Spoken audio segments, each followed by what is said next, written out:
Okay, let's take a look at what has gone on today. You remember yesterday, the bears had established their control over the market, and they took out some bulls, and they drove the market down, if you remember, to test out the major positions that the bulls were sitting in, which I still have marked here with these levels. I think I'm about to sneeze. No, it's going away. Okay, so you can see that's what happened. We were looking to see if the bears could deal with those high levels of tension that they were getting coming in here, up at like, I think we're about in the 50s. We were in the 50s and we can only go to 70. So they were, well, not only, but that's a lot. So that needs to be dealt with.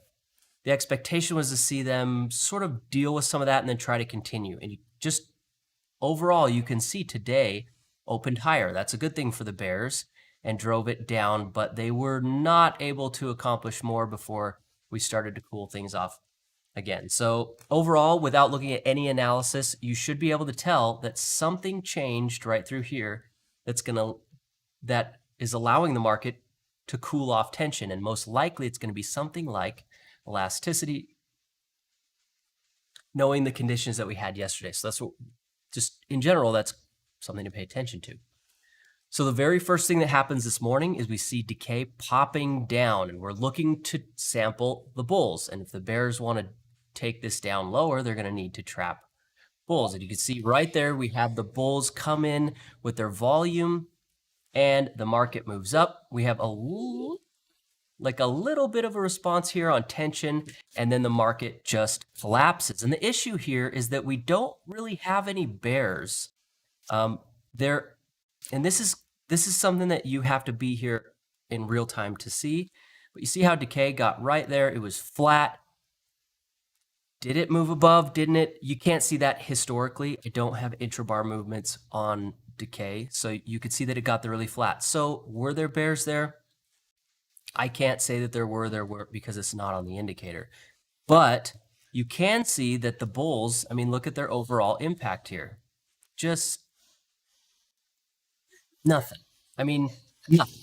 These bulls, hey, a little loud, buddy. These bulls are just not doing super well, and they get turned over immediately. So this is what the bears needed, but the bears needed one thing. They needed a position like here in order to drive those guys out. You have to do that. You can't just have bulls come in and have them fail. And when this type of thing happens, I call it bearishness. And typically bearishness is an enthusiasm for something you're really anticipating. It's next to impossible to trade with because there's no positioning there. It just went. So really hard here. These bulls get knocked out of their position by simply bearishness. This is an issue for me, a big issue. There's no bears driving this down intraday. So what happens, you see right here, we have an acceleration down through this here. And at the same time, we have a multi-day decay retest. This looks to me like a situation I call getting bigger fished. There is no reason for the drive down because the bears didn't show up. Where are they? There were no bears. So what I look at in this situation is, well, who's destroying these bulls? And you might be tempted to say what was yesterday. Okay, perhaps. But what happens is if these guys are getting the market pulled down till they liquidate and there's no bears, it's bulls. Bulls destroying their own. That's what this is. This is what that is. So bearishness is a situation where the reason I use the term bearishness is because it allows you to talk about a particular type of situation. It's where that you have the market moved down. And you might say, well, what's causing this? You'd say, well, it's just bearishness. There's some enthusiasm in the market. But then as you see these bulls get knocked out down here and there's a decay retest and then we have the volume, you start to think to yourself, well, was it really bearishness? So it's sort of a temporary placeholder while you wait to see how things develop. That's how I use the term bearishness and bullishness. It's, I know, a nuanced way that I use a term that's probably really stigmatized for lots of different things, bearishness and bullishness. But in this context, that's what I mean. I mean, there was some bearishness here that became clear that the bulls were eating their own. The decay retest shows up, and we can mark out that decay retest stops, which this one here is no longer relevant. It got dealt with right here. So we know there's stops there because it's the decay retest. That's how they work. You get a little bit of a pop out of your position, but everyone knows that your stops are just below. They're not in any, I don't eyeball this thing. It's just right below that position. There's going to be stops, like a point. That's where they are. So this bullish position is important because it's bigger than liquidity. They pulled the market down to fill that. Yeah, Pierce? Milk? I'm thirsty. I don't think we have any. Go grab your mom and see if maybe you guys go get something tasty. Okay, so these bulls are here, right here into the lows. They're there. They bigger fish these guys. We have a decay retest. They pop in. Decay retests, again, the rules are 1, no other options.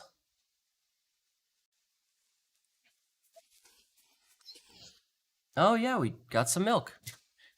2, they've sort of established a willingness to play. And those are really the rules here. And typically, Milk. I'm going to get this boy some milk, and we'll talk about the last rule here.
Okay, so the last thing on this list is typically that I'm looking for it.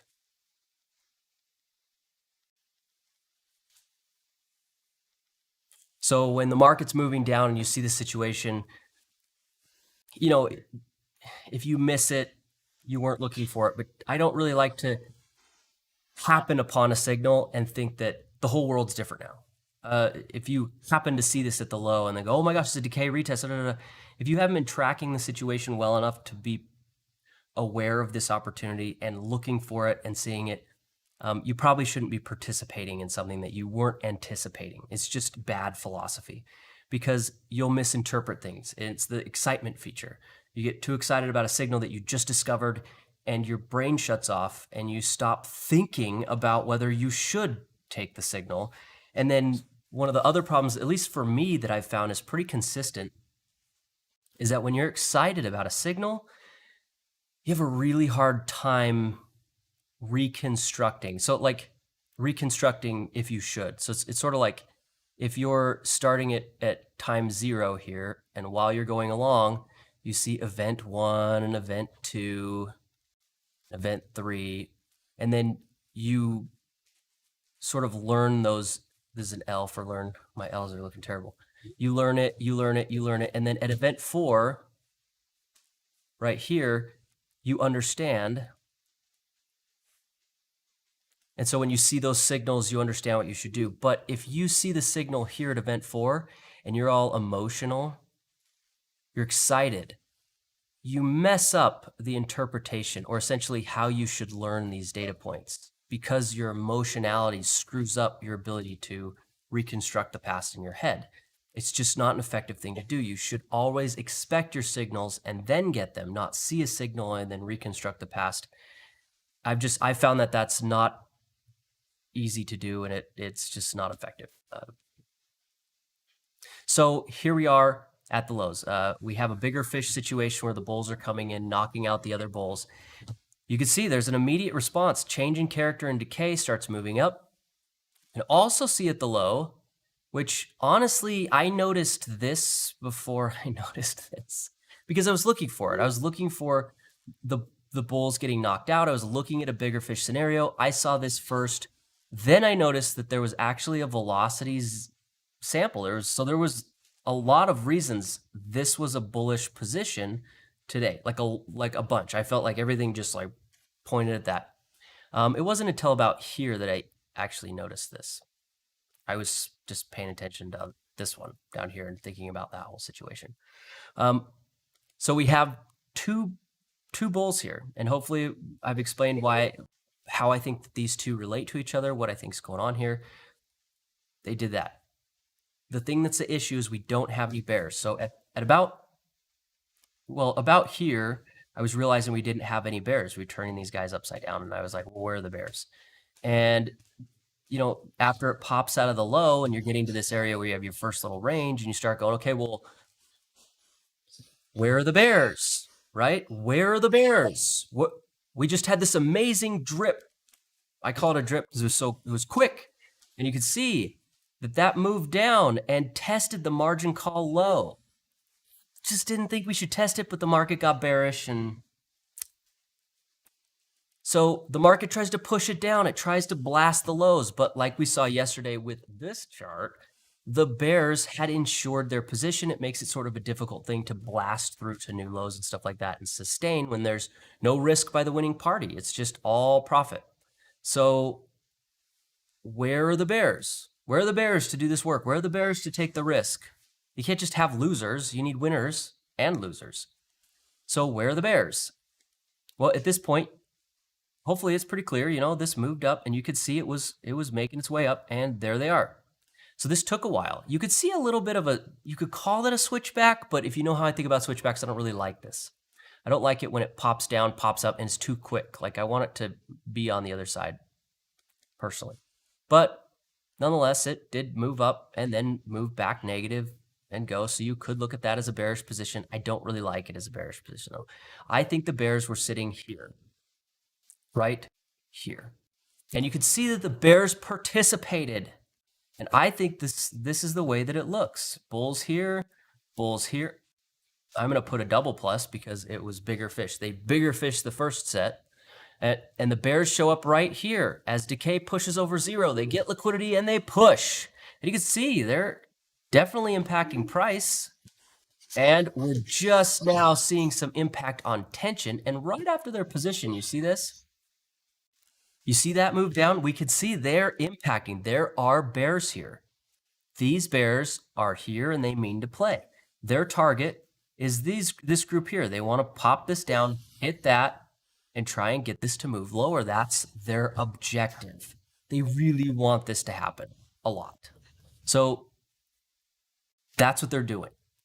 If they're going through without even looking at any further about all that, we know that what the bears want to do, who are in this instance the dominant party, you can see that both of these are down, they want to push out bulls. That's how you pump tension. So if they're able to run algorithms and get us down through the lows, we'll see tension start to go down and then eventually pump, and it could close. This is what they want to happen.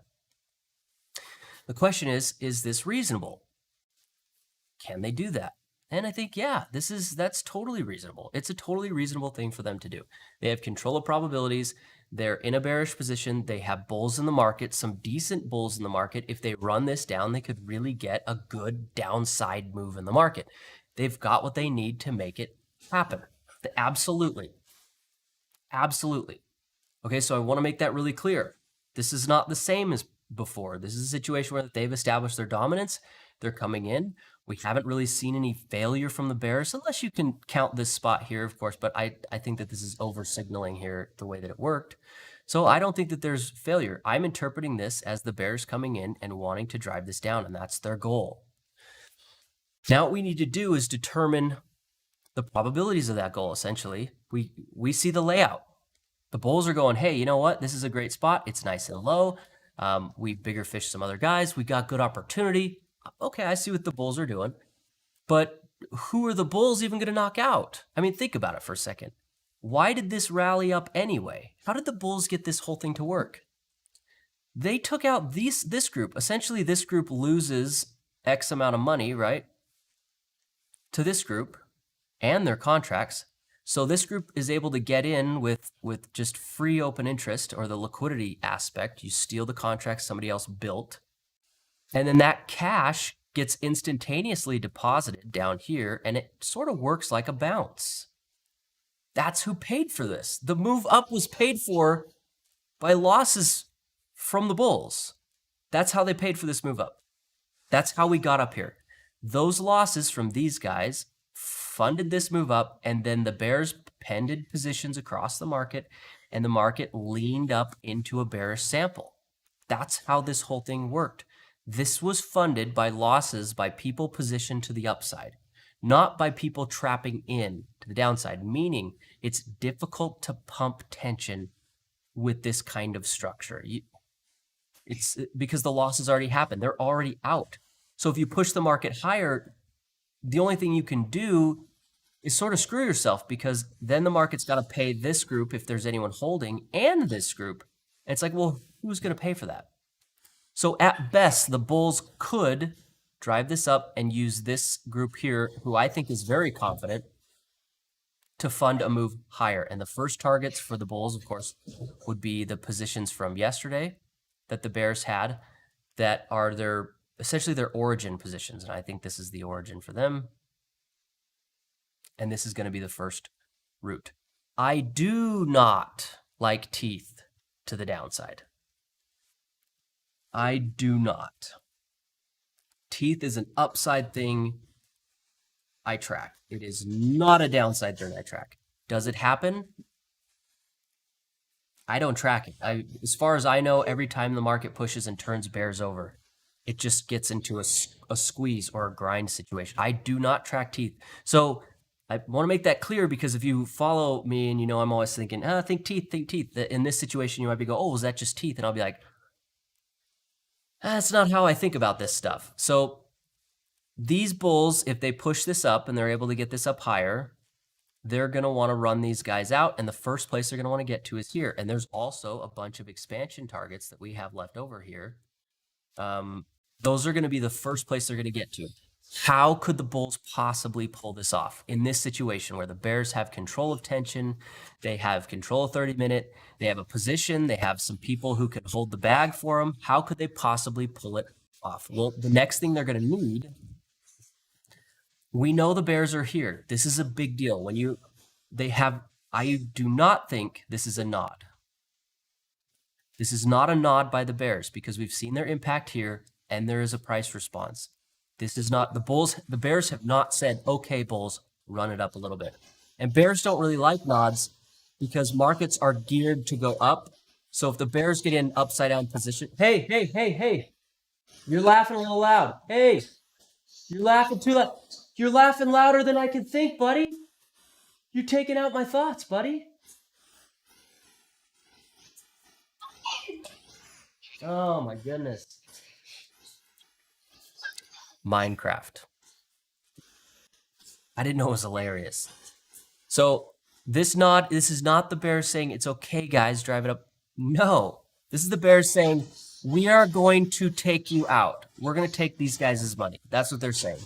That's what they mean to do. Hey. You're being real loud. Inside voice. Hey, are you inside or out? Hey, are you inside or outside? Outside. You're outside? Where's the grass? Outside. Where are you? So. You're inside. You got to use your inside voice, bud. Okay? Okay, so he goes right back to it. Huh? Oh, you started all the folks on fire.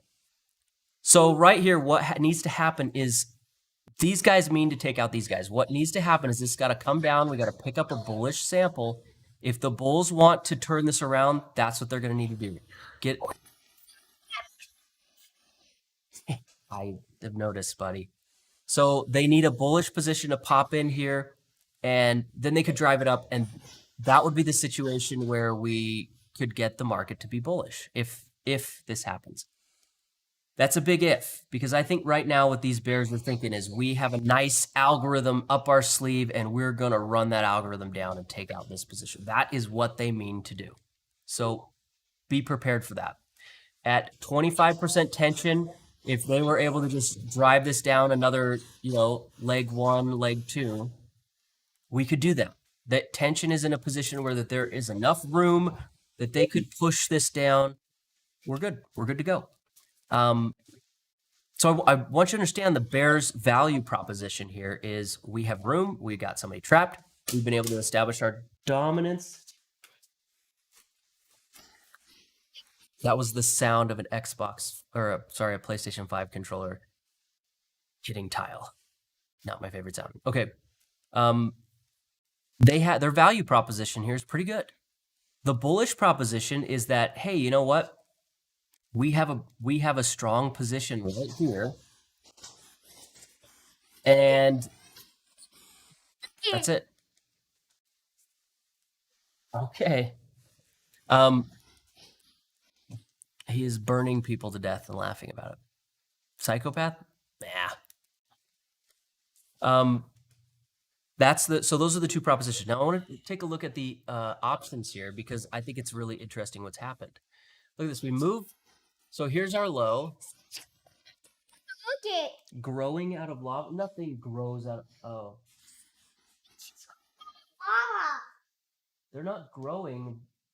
You're spawning them in the lava, and you're going to crash the game. As we move up, we get the bearish position here. Okay, so that's where they are. Now, what I want you to look at is the in the money. So we're looking for in the money positions.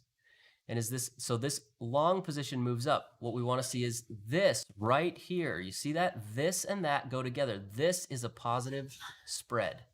It's a bullish one.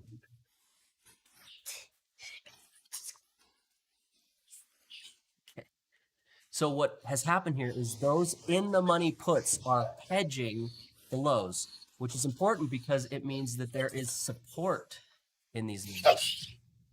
Those lows are going to be hard to break because you can't trap these guys out when they have insurance on their position. It'd be like trying to get you to lose money when you have car insurance and I just blatantly hit you. I can't get you to lose money. Your insurance is going to cover it, which sort of hurts us all because then the insurance company in general, that big secret pile of money that they have behind the scenes they don't want to dip their hands into except for themselves. They scoop it out of there. It means there's less money to distribute. And so rates are kind of going to go up, right? So it's going to be hard to blast that low. They insured it. What about these bears? Well, if you take a look here, we have a 1 in the money call here, but there was no position. Like I don't have a short position here to hedge it. As this moves down, you can see there's a little bit here, but it's like immediately put against a position here. Somebody does this a lot. I don't know who it is, but they always trade in 500s and they buy a call and a put at the same time, and it's just, they do it all the time. Just our left. Just a couple. And it also looks like it goes in conjunction with this right here, which this looks to me like there's this group, which is the 2000. I don't know who it is. They do 2000 out of the money calls, and they sort of spread them out like that over and over and over and over. And then there's this group that does about 500s, and they usually have a hedge like that. So I don't think that this is hedging out the shorts from the highs. I think it looks like a different position altogether. So I don't think that the bears are hedged. This is going to be a problem when it comes to this situation. These guys have no risk, and these guys have risk, but these guys are more motivated. So I think that they're going to go, we're going to run algorithms. We got to get this as low as we can. We have control of things. But if they don't pick up any insurance on their position, at the end of the day, the market is not going to wipe out an insured position. It doesn't make sense. The market herself wants to wipe out uninsured positions. So this means it's a little bit of an uphill battle here when it comes to pushing through the lows because of insurance. You insure your position, and the market's not going to want to, take you out. But you also have to remember, it sounds really great to own insurance. But I'll bet if this position goes up 20, they're at plus 30 points, let's just say, and they pay for this, they probably gave up 25 points of their profit. So you give up a lot to ensure your position. But if these bears screw it up and the market launches up and it goes 100 points, you gave up 25 to turn 30 into, say, 100 points off your position. So was that 75 points? You pay 25 to make 75. Just sounds like a good deal to me. So it looks to me like that's what's going on here. We'll pay for some insurance because volatility's higher. That's what it looks like. Volatility. And if these bears screw it up, we're going to make bank, like a lot more than we would have made just covering the position. So I think that's the mentality behind this. So that's how I'm interpreting this low. I hope it's kind of clear here. We have a, let's make it a double plus, and then we'll say a little I next to the pluses, or maybe we'll just do this. We'll say 2 plus I. It looks like 2TI. Because they bigger fish someone and they have insurance. This right here is just a negative. They're not insured, but they're motivated. So they have control of tension. So what do I see coming up next? Now that we've sort of covered we have one more feature to lay out, which is this. We have these left over. We had a little bit of an expansion last night, which popped right back up and cleared out. Sorry, my cat is eating grapes. Basically, what's happening here is this insured position right here. It's our 2 plus I or whatever, which looks like imaginary calculations for like math. If they're able to win this battle and these bears don't do well, most likely this is going to be where we're getting to about 3,900-ish, maybe a little higher there, because that's the last expansion. So they're thinking, 3790 up to 39. That's that 100 points that's a good, huge run. So you insure your position because you're like, well, I know if we do win where we're headed, and that's beefy, right? So I think it adds up. The math kind of adds up here when you look at it this way. Some other things to look at. If you remember back in the beginning of the pandemic, gold shot up. It launched up. And the way I picked the top in gold, you want to know what it was? Is I was sitting there and I thought, oh my gosh, maybe I should buy some gold. When I had that thought, boom, I was red flagged like crazy. I was like, oh my gosh, did I just legitimately think maybe I should pick up some gold? That is stupid. The reason you buy gold in a situation like we had with the pandemic is because you think the country is going to ruin. And I didn't think that. I didn't actually believe that, but the thought still hit me. And lo and behold, that was legitimately the top of gold. I think the market was pushing up until we had enough people to buy physical gold, who were legitimately concerned about the price of gold. They pick up gold at a way high price. That's a physical owning of an asset. And then gold just plummets because we had wired ourselves up economically that we wouldn't get destroyed. The United States offloads its liability onto other countries. That's how the United States functions. So if the U.S. goes down, before the U.S. pops, other countries, hey, don't do that to the cat, buddy. Before the U.S. pops, everybody else has to pop first. So you're buying gold because you're worried the United States is going to just get obliterated. Well, you're going to need to see a couple other countries get obliterated first because other countries pick up U.S. debt. We offloaded everything into other countries. So I think when I was like, oh my gosh, gold, I remember calling up Joe and being like, Joe, dude, I just thought about that. Anyway, that was the top in gold, and I think that's what happened there. So my expectation is to see gold just rip, and the point here will be to say, how far down do we have to go before those holding physical gold dump it? Not contractual gold, not virtual assets. I think people with physical gold are going to have to come in and be like, oh, I don't know if that was a good idea. Like I bought it was like 18 or I don't even remember how high it got. How high did it get? I don't have the scales on. I don't actually look because I don't use these to trade, so I don't use the numbers. I just look at their shapes. That's all that matters to me here. Anyway, that's what I think is going on. So we're getting this downside channel, and gold is breaking down, and I think this is just sensible. Basically, if you thought the economy was going to get wiped out and the U.S. dollar was just going to get somebody was going to go quick delete like a cryptocurrency, you're delusional. The U.S. dollar it's not just the safety currency. I think people get that wrong. It's like it's some belief system. Like I believe in the US dollar and that's what makes it real. It's like no, it's because banks across the world are holding US dollar debt. They physically have it. If the US dollar gets deleted, the assets around the world, government size assets, go from being valuable to being worthless. It's a really big deal. It's not a belief system. I think there's a silly idea that I've heard a few times.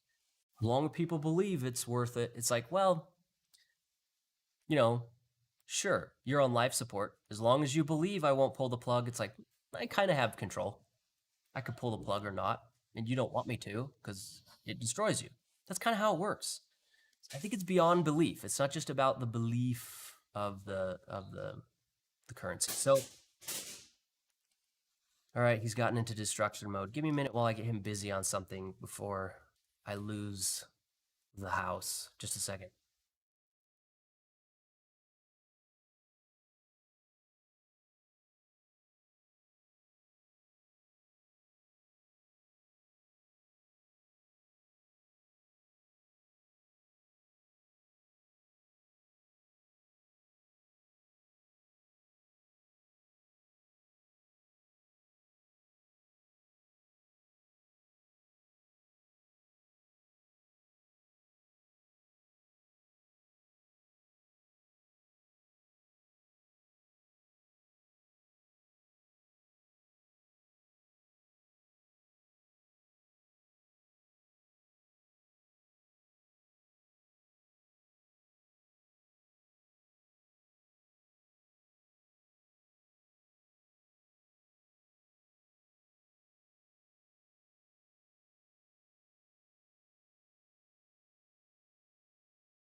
Okay. I called in backup. All right, so my brain got wiped. I'm sorry. I went and dealt with a family problem, and then my brain got completely wiped about what I was talking about. Right, gold. That's right. We're over here on this chart. Anyway, so gold's moving down. I think that's reasonable. Still, I think this is the most interesting thing here, which is the 10-year.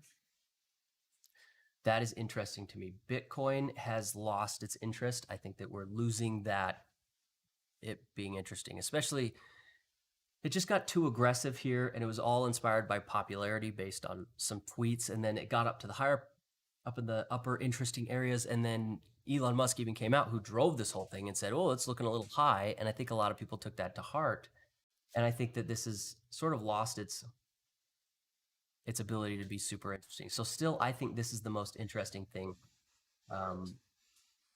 in the market is the 10-year interest rate. So coming back over here, we got an idea about what's going on here, where the bulls could potentially get this going with this position. We also know what the bears want. They want to run, they need to run algos.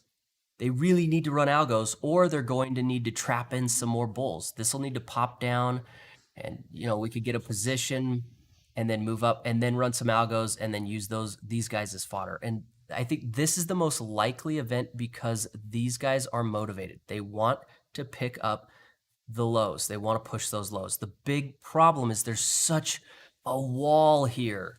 We have an insured position. And there's one other thing that's also an issue for them right here. And I'm going to pull it up right now.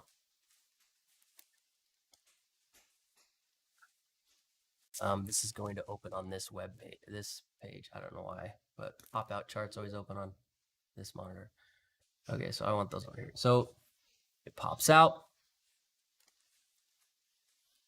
This right here. We had the bears come in, and you could see their footprint right here. They just drove this down, and they have pushed the market too hard. This was too much. That's an issue. When you give it your all, you end up with sort of oversold situations. It got too hot. So looking at this right here, you could see one of the things that I was trying to point out yesterday to help everybody deal with this is you need to look for the positive divergence confirmation situation. Pushes up, comes back down while the stat ADI doesn't come back down. You can see that it did it once here, and then it came back, and then we did it again this morning. Usually these types of things happen overnight. I think it's very interesting that it happened during the most liquid time in all of the market times during the day, which is right in the morning, the first hour. So you can see that we pushed a new low while the stat ADI absolutely did not. And remember, it was the situation you have it move up nice and slow and a sudden drop. And that's exactly what we had. And then you were able to get, when you're down here, you're sitting here going, oh, well, this is here, this is here. These are not lining up. And so this is the positive divergence situation that we were talking about. They're very difficult to trade. I think people look at them and point at them and they say, well, this is so easy to trade. You just see it. And you're like, well, this bar could have gone all the way down here while this did this and then come back up. And you have to remember the scale of a positive or negative divergence thing is enormous. It just looks pretty on charts historically. It lies to you when you backtest because it looks pretty. You think they're so easy, but they're insanely difficult to trade, positive and negative divergence, unless you're positioning with something that's insured, like a option strategy or something like that, where you don't have to deal with the stop loss. But if you're participating here with a stop loss, you realize really quickly how devious divergences are. They are so devious. You have to be careful. Somebody says, it's easy. You just burp and you buy it. And you're like, you're lying to me because positive and negative divergences are difficult. This one, again, I think it was difficult. We had two where it zipped down, though this wasn't really all that fast. In a little bit, when I get done, okay? Then it did it again. So if you're sitting here trying to participate and you have a stop loss, you realized really quick this was tough. And this is positive divergence stuff. This is going to happen on all your positive and negative divergence indicators. They're going to be a huge pain to trade. Friday, I got a big boy today. We hit the a trend line. Now, the fact that this is dark, I know we're talking about this. The fact that it's dark doesn't really mean anything in this. This is just the closest one to price. This one is a little further away, and this one's even a little further away. And then it disappears when price gets too far away because it's annoying to have your charts rescale all the time. So when these get a certain distance, they start vanishing off the chart. And then the dark one is just the nearest one. You can see we push down through that area. We also, the best fit vector still has a positive slope, meaning that, if you draw a best fit line here, the slope here, rise over run, is positive. This is red because it's currently moving down, which obviously because price is moving down. But you can see we're still green with this, meaning that essentially in this indicator, the market is still in an uptrend for this month. And this is month to month. This aggregates from the first bar of the month to the last bar of the month, and it resets. Okay, so we're still up here. Yeah, I think this is the most interesting thing here. And I'm looking at this because this is sort of like saying, what's the trend? I don't know why I dotted that to trend. What's the trend? That's the question you can answer. And you just look at this color and you're like, oh, it was green. Like overall this month, it's been green. It's a month-to-month thing, so it is what it is. I think it describes the overall trend pretty well, especially as it gets later in the month.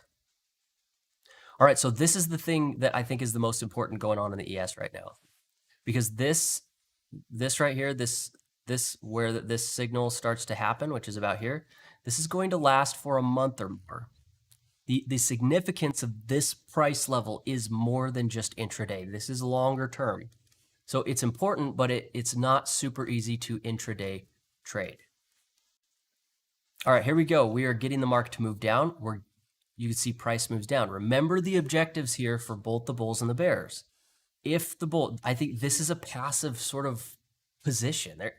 They hedged it, and now they're like, well, it's like if win, then big win. Else win. I mean, that's literally their philosophy. If the market crashes, they win. If the market shoots up, big win. That's it. It's win or win. So it's sort of passive because there's no real need for them to come in and grand slam the market higher. There's just none. There's none. And depending on the expiration of these, which I don't know, maybe I should mark out which expiration they came from. If this is, and these are monthlies, so they could be the ones that expire at the end of next month. So there could be about 30 days on that. 30 days is plenty of time for the market to do all sorts of things. So there's not a big push here for the bulls to do much. Why would you, you don't really have to defend your position. It's not like it's at risk. But then at the same time, these guys won't be dishing out cash to the low, so it's almost like they're not really there. I think that these bears need a bullish position. They need this to pop back up. We could get a sample here, and they need trapped order right there, and then see that, boop, and then like that. While we watch this develop, and I see the Zoom charts are a little bit behind, which is common in the middle of the day when things get a little exciting ever. Right here, you see this? These portfolio orders, you see, they started here, and you see how they get further and further and further from price here? Well, they didn't have any right here. This is interesting. That means that it was just below this level where they started to fill, and then as we came up, they continued to fill. And then this right here, to me, looks like a lack of confidence. So if you think about that, what it means is, okay, were you filling a particular order through here, consuming liquidity, and then when you got done, you were done? Or was it like, well, we'll just sort of, I don't know, and it's like uncertainty. It's, well, when it pushed down, sometimes you're filling, sometimes not. It's like off and on, back and forth. It's like, come on, commit already to something. And so a lack of confidence comes along with being like unsure or being like, I don't know. And that's the way I'm interpreting this right here, this lack of confidence. And then as it moves down, you see there's a little bit more activity. Again, popped off right there. I don't think this looks like a price probe because we are constantly getting it on and off. A price probe typically just, it moves up, turns off, and then it shoots back down, and you have filling into it and then filling out of it. And it's clear that it just pushed up to right where they would stop, and then the market goes, okay, that's where they are. And that's it. All right, here's where we're going to find out if the bulls are going to do their best to take out this position and run to those to these targets. We're getting our sell orders coming in right here. And those orders is 38, so say 38.19 is where that we start to see those happen. So the question is, do you expect the bulls to come in and hit? Do you think it's reasonable for the bulls to come in here and do that? I think there is a little bit of precedence from intraday analysis because this position here is insured, so it's creating some support. So these guys could say, well, it's not going to be as easy to blow out those lows as you think. So we're going to go ahead and position and see if we can do our best to drive this up. The problem that philosophy has is that the dominant party is bearish and they have a position and they have not said this is approved. So in my opinion, if they did that, it would, that's risky because if it pushes up, there's a good chance it comes right back down because they weren't approved. So it's their algorithms, once they get done running, will just topple. And that's means that your capital, the money you spent to run those algos, is at risk. That's where we are. Here comes that. We got 10, still at 10. Once that gets finished up, we're going to see how these guys respond. I think that this position right here is not going to want to let this move up. They're going to want to try and use that to push these lows. That's what I think needs to happen here. That's what I think the bears are trying to get going on. Now I'm going to keep an eye over here on these. I'm looking for in the money calls. There was a little bit here, but not really. I want to see this move down more than, what are we at? No, 30 points. So I guess we're up 30 points here for this guy here. And if they can get that down, then what's going to happen is they'll try, they should pick up an insurance position too, because it's sort of risky to be trying to play against somebody who's insured. It's like you're just really exposed to equity risk there. John just said the dollar's rallying today, and he's talking about this right here. And yeah. So what's happening is that they're trying to raise the price of getting a dollar bill. This is just the way I think of it from an equity position. I'm sure there's a Forex trader or something listening. They're going to be like, That's not how it works, but in my opinion, if you want to try and use a dollar, you drive the price of a dollar up. There's a pile. I'm gonna make this a pile. This is a big pile of dollars. And that pile is getting smaller, and so each one's getting worth more money. And I think often the market, this is just my opinion, but watching this for a while, the dollar likes to front run dollar usage. If the dollar's like, oh, you guys want a bunch of dollar bills to facilitate. Well, they cost more now. And you're like, what? How'd you know I was going to do that? They're like, because we know what you're going to do. So it looks to, this could be a front run of positioning. It could also be the response of it. It's, in my experience, it's sort of difficult to put these together while they're happening in front of you, but they develop, and like a day after you go, okay, I see that position. That's useful for longer term analysis, like multi-week. You go, okay, I see that. The next day you're like, I see how that all sort of functioned together. I've found it sort of difficult to see it in real time while it's happening in front of you because it's complicated how to position in a market in equities. But we can see the dollar shooting up. Thanks, John, for pointing that out. And if you remember, one of the things that we were looking for was this was coming down, meaning somebody's paying back margin, which margin happens on secondary positions for a major position. And the way you reposition is you use equity as in your origin, and then you use debt in your secondary and tertiary positions, just because that's the best way to do it. You can own like 100 contracts for the price of one. It's amazing. All right, 1%, we're almost done here. You see that decay has moved up a little bit. We're getting a little bit of a response. This is very close at 8. This is very close to giving us another sample, so be wary of that. We're right at the VoltiWAP, and you see we are on a, I'm not looking at that, I'm just saying, impulse, and almost immediately into another impulse. There was like no counter move there. It just was all impulse. Now, clearly up till about right here, right before this move, it was somewhat of a counter move, but finally, this one right here, you could see all the volatility associated with that volume. So that's important because volume alone is just, 100, 200. What I like to do is say, well, what's the volatility of that volume? Yeah, kitties like them. Volatility. There's just, okay, so the volatility of that volume. And it may be that 100 contracts up here is much different than 100 right here because that 100 is being multiplied by some volatility number that makes it more significant. And that's the way that I keep this the VoltiWAP relevant, where the VWAP doesn't consider the volatility of the volume. So the VWAP today would probably look something like this. It just, and it doesn't really, you get this far away and the VWAP is like useless. And it happens so often in trending markets where the VWAP just becomes irrelevant because it gets so far away from what's going on. Now, the VWAP will remain relevant for one stinking reason.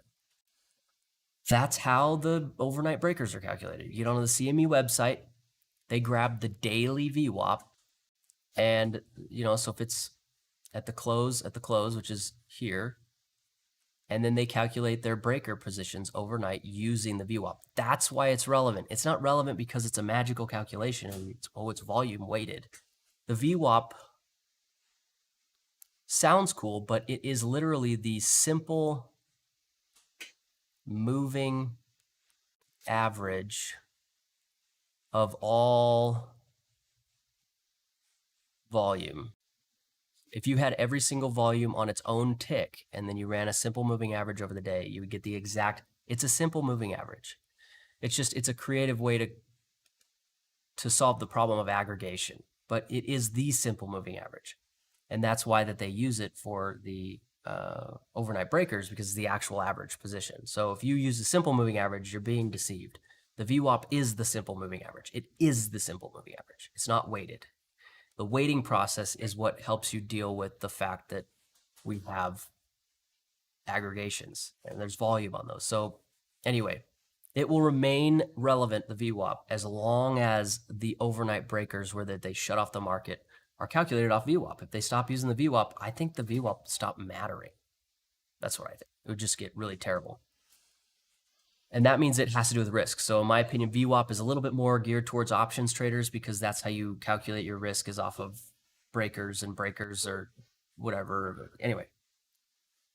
All right, there we go. There's our bullish position. It's done. The volume finished. We're popping back up over here. We have a response off decay. This is a bullish position. And take a look here. Tensions even react. This is they're responding. And right here is the bullish position from before. You see how close they are? If I mark all those out. So these bulls are hitting. What's the next thing? Well, if the bulls are going to drive this back up and they're going to hit here, that's going to pressure bears.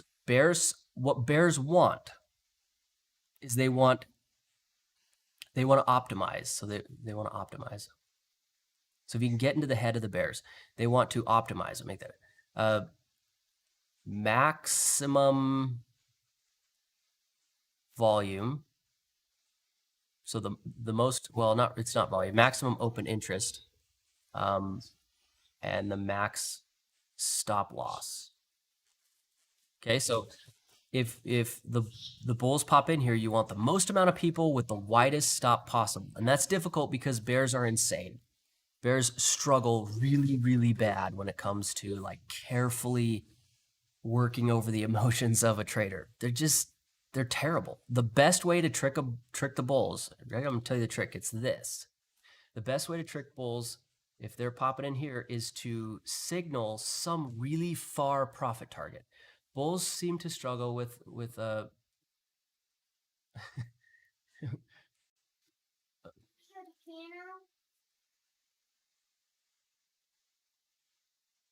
profit target potential. When you see 100-point profit target, you think that works really well with a 50-point stop. Like you can justify a bigger stop because you have a bigger profit target. That's the way you trick bulls. They will tolerate risk and teeth if they think there's a bigger upside. And that's totally the way that you trick bulls. So we have to have nice, clean targets to hit if you want bulls to make mistakes. That's the best way to do it. Now, I don't think that their intraday today are nice, clean things to trick bulls at all, actually, in here. Yesterday, we have some things that are clearly expansion bar targets that the market's going to be looking at. We have a very clean, linear, almost 90-degree angle right here that a lot of people probably say, oh yeah, this is a good spot to get to. Otherwise, not really seeing any great targets to look at other than those. But if that's what you're looking at, be careful. If you're bullish, larger profit targets tend to make bulls think that a wider stop loss is good. And really what makes a good trade for the bulls is structure. If this is structured really well, that means you can hit farther profit targets, or at least the targets that are sensible. If it's structured poorly, that's when you want to pull back and be like, oh, I'm not really sure I want to, because the structure here is just really bad. I don't think this is poor. I think this is actually pretty good for the bulls, but the bears have control. So if the bears decide to come in here with a big old fat algorithm, these bulls need to be ready to drop their position. You can't sit and try and hold on to something. This is not going to give you teeth.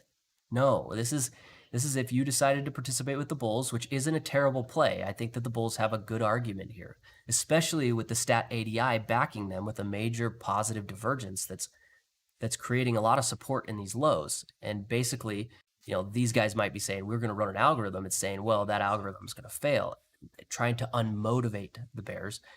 These bulls have a good argument.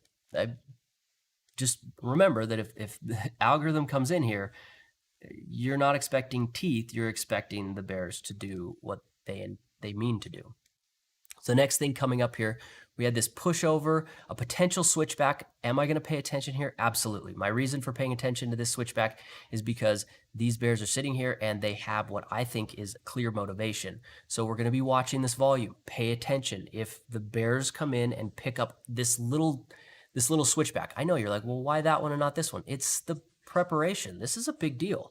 If these bears do nothing here, if you're in a position like right here or something, or right here after that volume finished, and you see this market finish up this volume and it's going to sit here and it's going to stress you out. If these bears come in and they hit this down, be concerned, because Their objective is algorithms down. If this finishes up and we just sort of hang out, what you have to remember is that in a market that's structured like this, if you're trying to position for tick, ooh, tit for tat, ooh, back and forth every tick, you're the wrong kind of trader for this market. This market is built to, if these guys are carrying a very specific amount of risk. The bears could slam an algo, but their upside potential is pretty good. Their argument's pretty good. If you're just watching every single tick and it's stressing you out in this condition, you're going to be really stressed. And you're also thinking about this wrong. You got to look at the structure and say, who are you going to play with? These guys or these guys? You got to pick one. I personally think that with the stat ADI running there, with the bullish position in the low and this bull here, the way this is looking, the bulls have a really good case, and I like bulls better. They tend to be more structured. They do a better job. They're a little easier to track and trade with. The bears are tough. They'll do crazy stuff. So you'll need to decide what you want to do with this position. We've got that signal. This is looking pretty good. If these bears don't do anything when we get this all finished up, we get those orders right there, we'll be looking at it. It's going to look like this. I'm going to guess it's going to be more like here.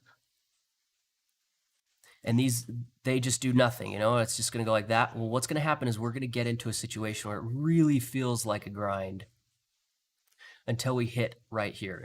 If the bulls, it's going to feel a lot like a grind until we get about there. Then we're going to do some emotional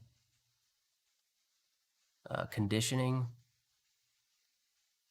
My opinion, you should condition them a little bit because of the dominant party. So, price would be like, maybe a little bit here, and like that, and then a little conditioning, which is usually the barbed wire look. You get that, let them settle in, and then just a grand slam. That's how this would look. If the other scenario would be moves up, it's there, and then we're going to see an algo, it's probably going to look like this. So this is a tough one because we have some clear value propositions on both sides. They have arguments, and they're good ones, and they're dangerous. I think that this low, because it's insured and because of the stat ADI divergence, and because this was the market maker margin call that we had a while ago and it popped right back out of it, that this is riskier because there's evidence of support there. The upside, this one's not insured, so it looks a little less risky to me. It's a little less risky to blast through these bears who didn't insure their positions. But they do have control, so we're going to have to use finesse, a little carefulness. You got to walk slowly. Too fast, and they'll get spooked. And while that seems like a good thing, it does. Like you're sitting here thinking, well, wouldn't that be a good thing? Because what would that look like? Well, if these guys decide to dump, it's going to cause probably positions from, it'll look like this. Why is that a bad thing? Who's paying? Who's holding the bag when you do that? Nobody, that's who. So it would be short term. It'll probably come back down. If you spook the bears, you want those bag holders to hold on to their position and feel very confident and good because, it's moving slow. And, nice little grind up with pops down that help them feel great about it, like that. And then you run to their stops and we hit these targets here. That's where we're at. This is game time. It is game on. So if the bulls see this position not do well, we'll be watching. You can see that. Look at that. These bulls are hitting. Like they are here. Tension is. There are bulls here. Absolutely. There are bulls here. Absolutely. These players are here and they're active and they're going for it. There are bears here. Absolutely. So don't get this wrong. Don't think that this is a two-sided market right now. Essentially turning. Yeah, bulls and bears. If you just have bulls, bullish, just have bears, but it's, turning here. We have very active participants, even though tension sort of looks like this. So we just have to wait. Okay, so we're down to 1%. So we're about done here with the volume. The orders coming in from the stock market. Those orders are being bundled up. Lended to the bears. Would you like to consume this liquidity? That's what we're seeing here. It finishes up, and then we're going to get a good look at what the bears really intend to do into the close here. And if they don't do anything, the bulls probably are going to do what I just described. We're going to be seeing them go, well, thank you. Thank you. That's very nice of you to fail and let us go ahead and have that. And the reason I think that would be a little bit more of a failure, not a nod, is because this team didn't nod. They didn't, there was no nod. They did hit. They did. They went ahead and grand slammed that down as hard as they could. We see that intentions responses here. They were hitting. They did position. So if this group comes in here and they don't do anything, these guys are going to start to sweat bullets. And they're going to be like, oh my goodness, what's going on here? I thought the bears were going to be slamming this down. And they're going to start having questions like, well, what does that mean? What does that mean if these guys don't hit? I thought we were going to do this. Maybe this supports too much. They're going to get a lot of doubt. And that can cause some cascades. So we don't want that cascade. A cascade's going to look like this, straight up. We got an hour and 15 minutes left. We could do a little bit of conditioning here with just a nice, keep it down, barbed wire, and then all at once kind of thing. That's what I want to see. All right, they're done. We have a bearish position here. We want to keep our eye here. These guys are face to face, and a lot is on the table. Keep your eye on tension. Your advanced decline here. Take a look at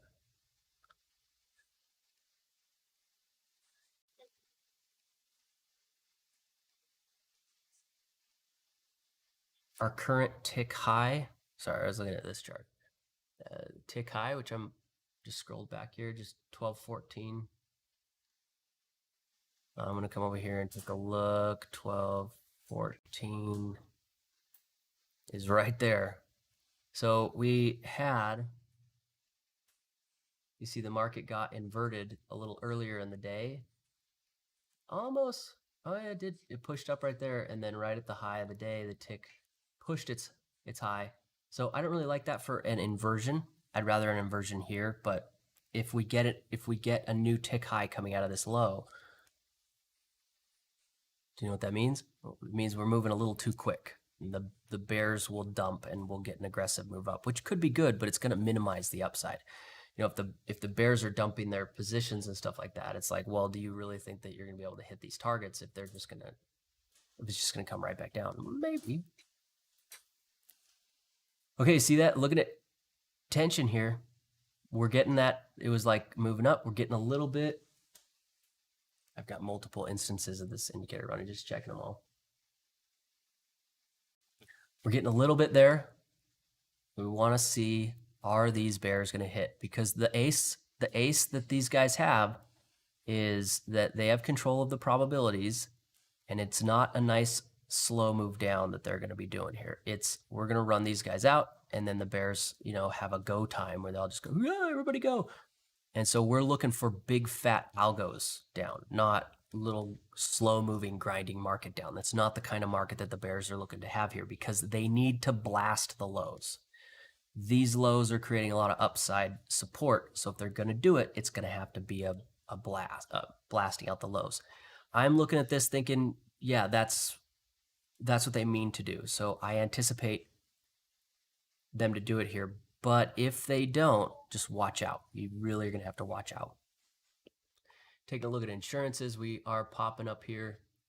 Out of the money. I'm not paying attention to that. In the money, nope, out of the money. Those are out of the money. Nothing. Who is this? Like who? Oh, right.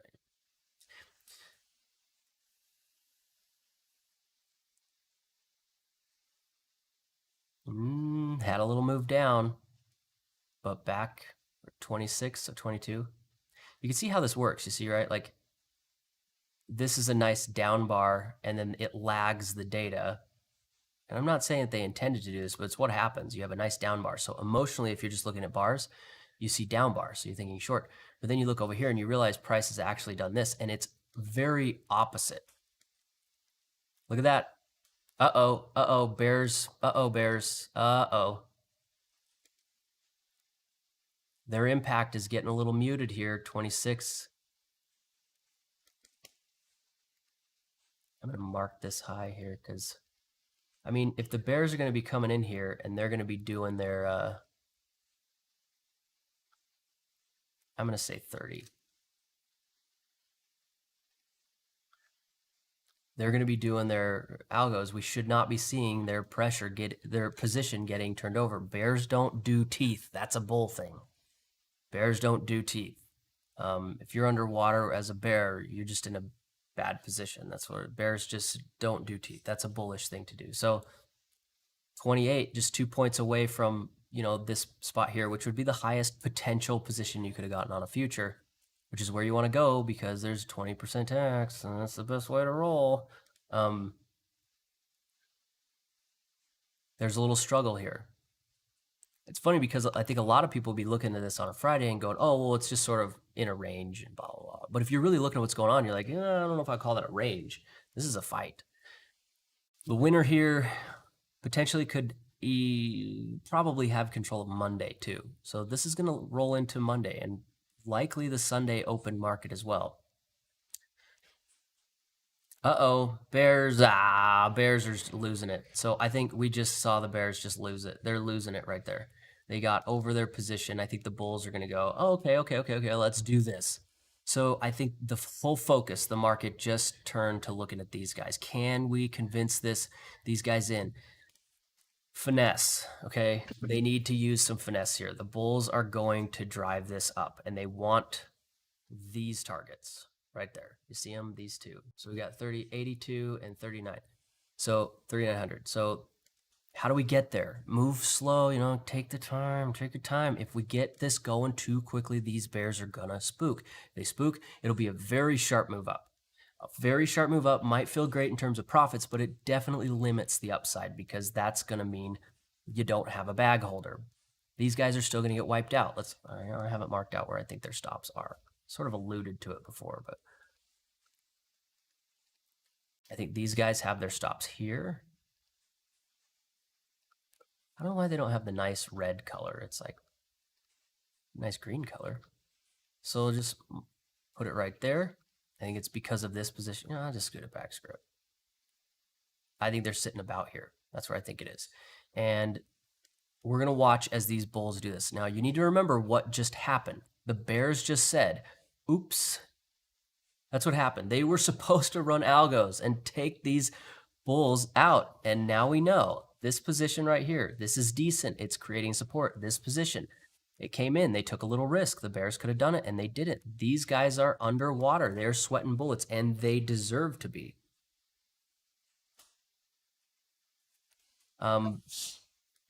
For failing to run those algos, these bulls just went, oh, okay.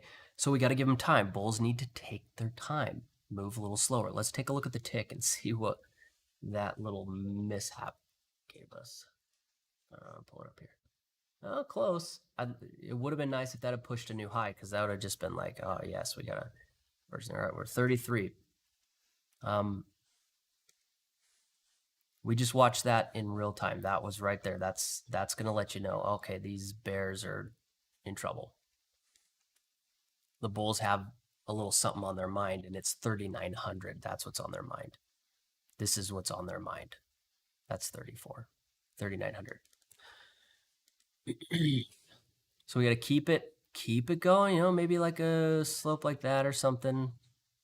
And then we curve up into the close. Make it tough. You don't want too many people really realizing what's going on here.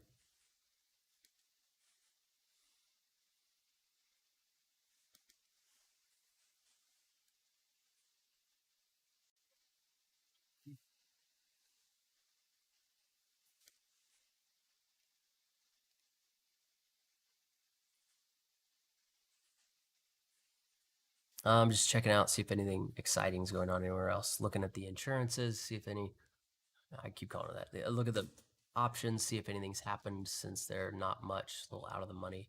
Somebody, I don't know what it is. I don't know why, but this just, it's like, what?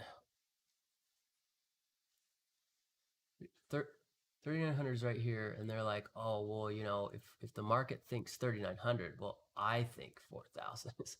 It's like, are you trying to one up the market? Is that what you're doing? Like, you think this, I think more.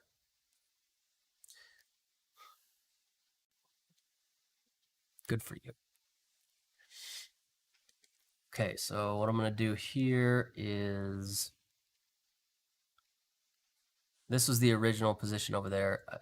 I was marking that out because I think it is important to keep track of the origin. We have a new origin. We have another position here.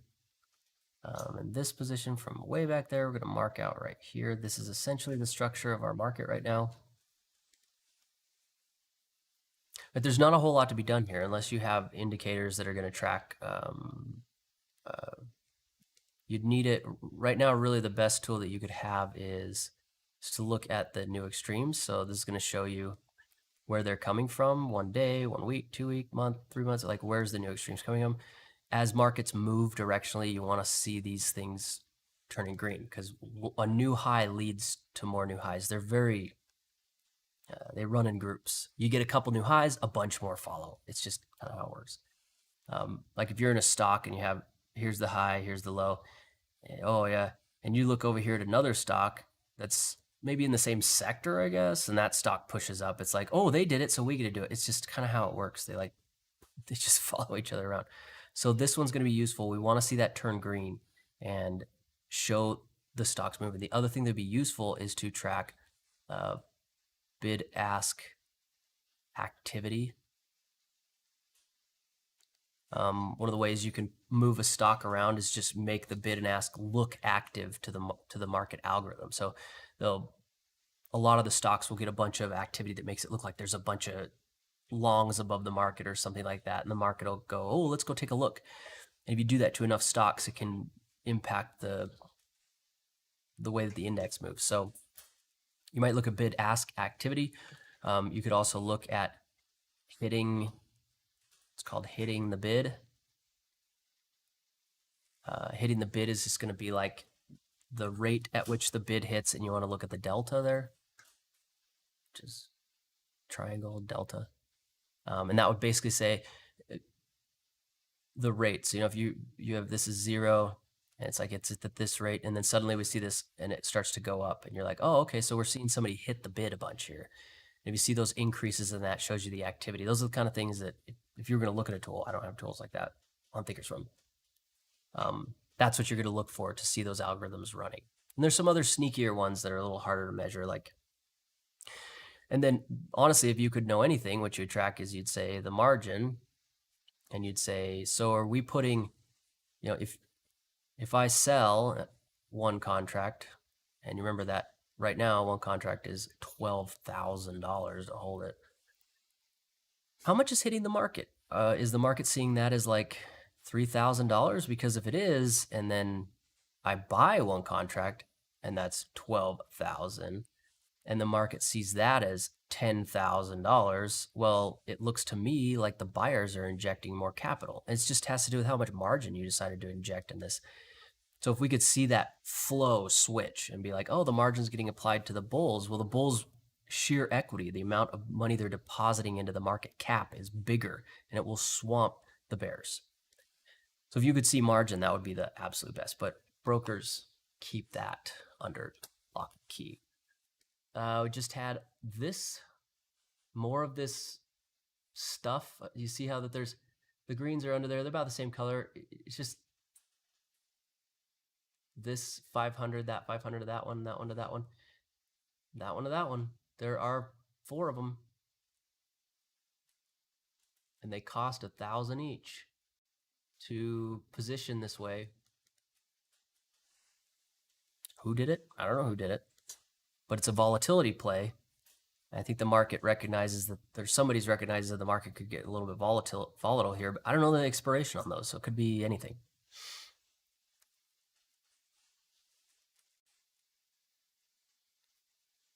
So I think what's going on right here, we saw, again, to iterate, we saw these guys here, they screwed up. They did not hit. They were not meeting the things that I think the bears meant to do from here. Came down and they failed to pull that off, and these bulls are going to churn this up. The idea is that you want to take your time, and then you get to go through. That's the best way to manage this, because the bears want to optimize the amount of open interest. They want to optimize the stop distance. The same thing with the bulls. They want to get these guys to scoot their stop up as high as they can. They want them heavily committed to their position so that they don't spook. And you got to use finesse to do that. If you go too quickly, you spook them out, and it leads to, you know, like this is going to come up and it'll come back down to range because we lost all of our bag holders. We don't want that. We want the market to make its way up.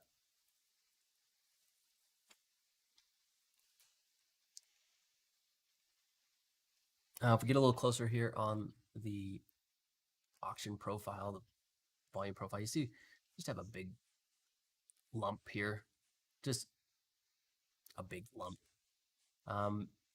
Without even pulling up an auction profile, I don't need an auction profile to tell me that there are absolutely going to be low volume nodes right through here, because price wasn't there long enough to create any. So we're going to have some form of a low volume node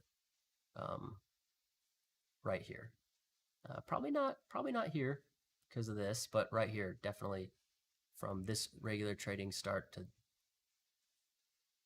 oh no, it would be the balance. So sorry, balance. The balance.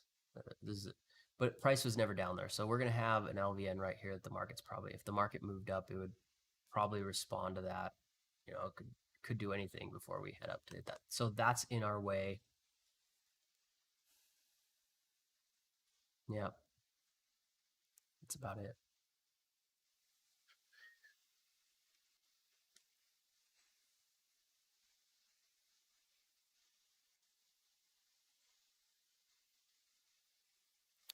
Yeah, look at this. So those bears had no impact. They failed to impact the broad market. You have to wait a little bit to really see that, because there are situations where what will happen is you'll get like a position, right? The bulls, they'll come in and they'll do this, and you'll see tension. Maybe it's, you know, moving down into that, and it'll just sort of slow down. And you're like, what's going on? And then you have a bearish position, and then it fails. And it's like right at that bearish position, suddenly tension takes off. And it's like they were holding off just till they had a bag holder, and then they hit as hard as they could, because you need somebody to pay for the backside. So we see that every once in a while. But in this case, because of these guys right here, there was somebody to work with. And then we got another group to work with.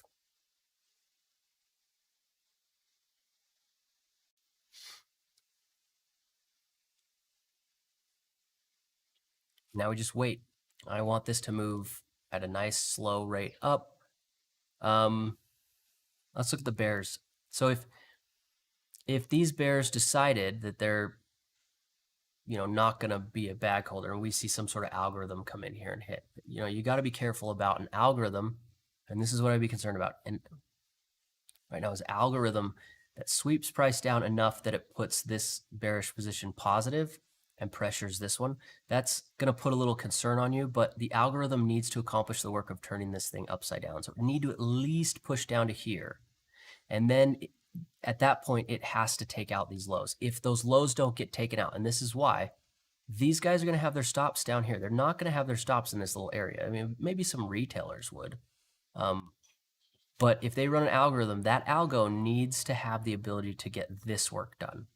This would not really be enough after seeing something like this where the bears just screwed it up and just did absolutely nothing to consume that liquidity and gave the bulls opportunity. If they run this down, they need to get it down through here.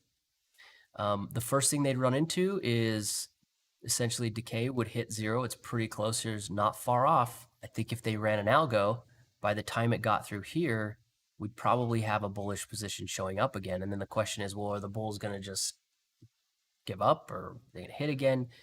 And that can pressure your confidence, especially if you're wanting to be bullish here. And it should.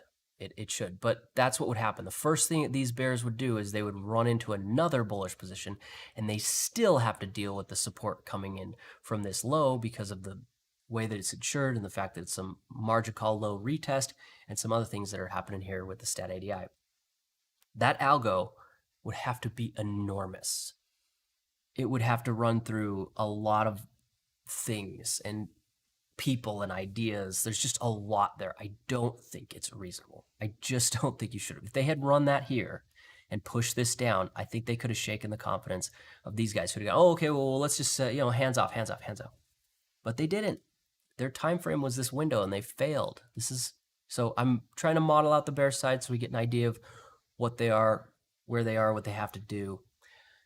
At this point, I think the best option for the bears is to say, okay. We lost this here. Where do we want to get? Maybe we get daily tension up to here. Maybe 30-minute tension could close here, and we'll be at 12%. And we can push down through a 12% upside force, right? That's 12% pushing up. We could push that down. Maybe we let that pop up. We could get a bearish position up here at like 3,900. Sure, maybe we could do that. Maybe we just let that happen. They get all the stuff they wanted, and we go ahead and reposition. The goal is just don't lose daily, don't lose that. And we know they don't want to. You see right here, right off the open, there is a bearish zero test, and that brings in some of that bearishness that we were talking about earlier. But yeah. And so we know they don't want to lose daily tension. So this moving up here, we could just let it move up. Just go ahead, let it move up, and then we'll go ahead and pick it up at a better price there, and then shoot it down. Perfect. So that's what I'd be thinking about as a major multi-day bear. That's okay. Well, let's try to unwind this position. Now the bears don't want this to shoot up either. Honestly, I think this is the target. You don't want to cover your short positions you want to cover them in this area. So they might want a nice slow move up as well. As I think this is pretty clear. There's not a lot of ambiguity for me here. This to me is bullish. The bulls went ahead, short-term bullish, longer-term still bearish. These bulls got the bears. The bears are going to pay for this mistake. This was a big ol' oops, and they're going to pay. They're going to pay. The bears basically need to say, how can we best, well, not position, it's get set up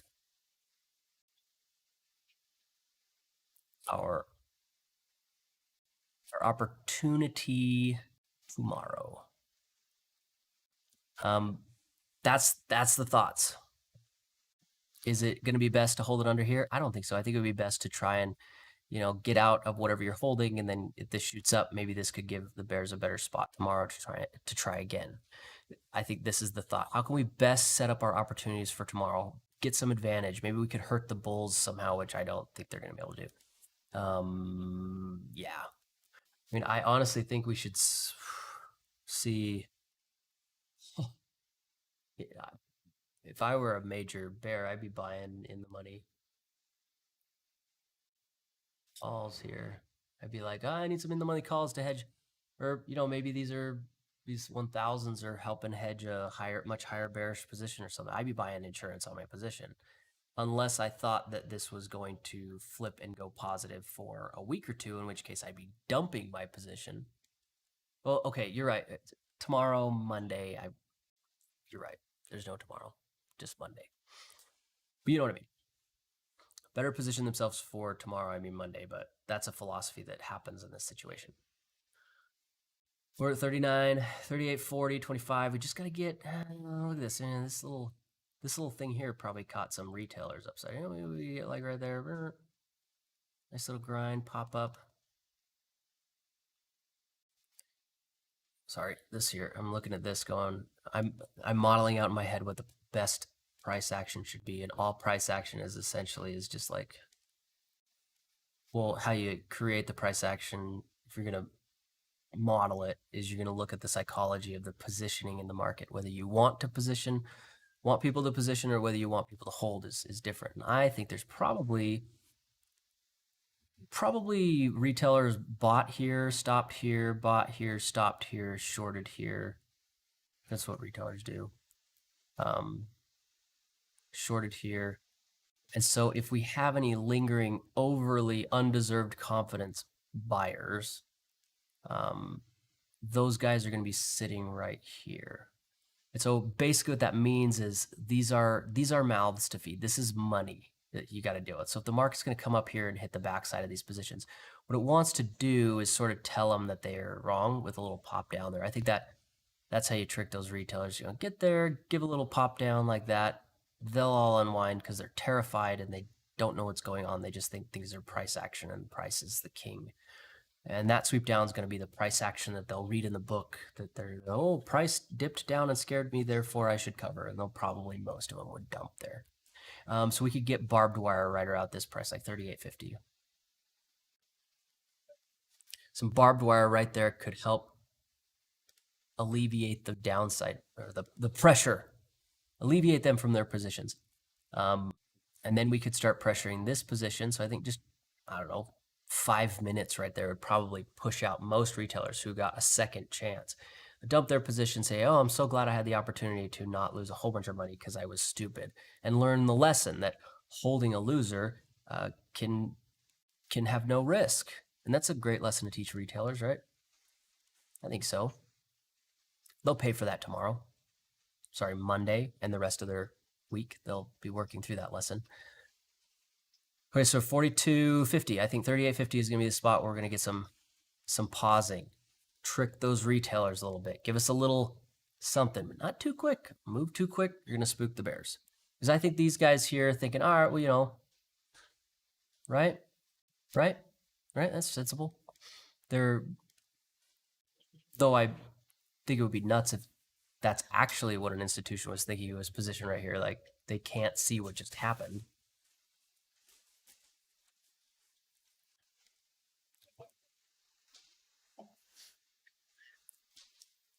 I'd also expect, before we break through here, these portfolio orders to sort of finish up. I want to see that confirm that concept. I'm anticipating the bulls to be filling and this to sort of look like maybe a lack of confidence here, but now that things are sort of set up, I think we should finish up, and then, you know, this should stop at some point and not turn back on like this. I don't like that. Yeah, now that we have that situation, I look at this, you know, I can't really tell exactly who would be using the cash and stuff like that, but somebody picked up cash to use that money, and if they're positioning in, sorry, this cash here, if they're positioning in these lows and here, that definitely the dollar would be, you'd want to use dollars, so you convert things into dollars, you take the dollars. But that also means if they're positioning that this should probably come back down like that and not be exciting tomorrow, because they use the dollars, which means they get reconverted. At least that's what I expect.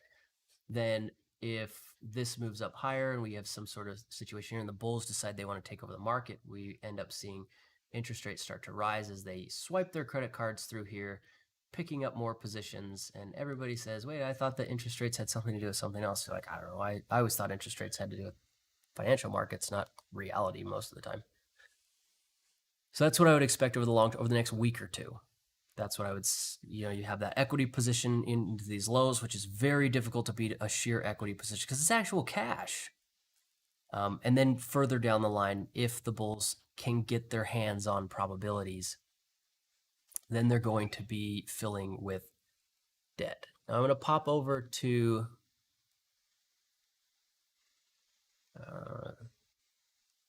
the Trade Trust Group live charts just to bring this up here.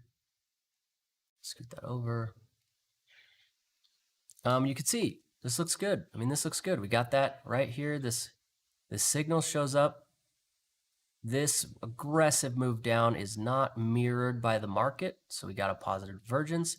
We have scenarios here that are looking good. This is looking good.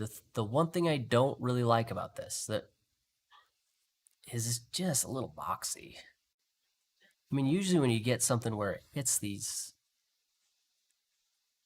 oversold scenarios, they don't get so boxy.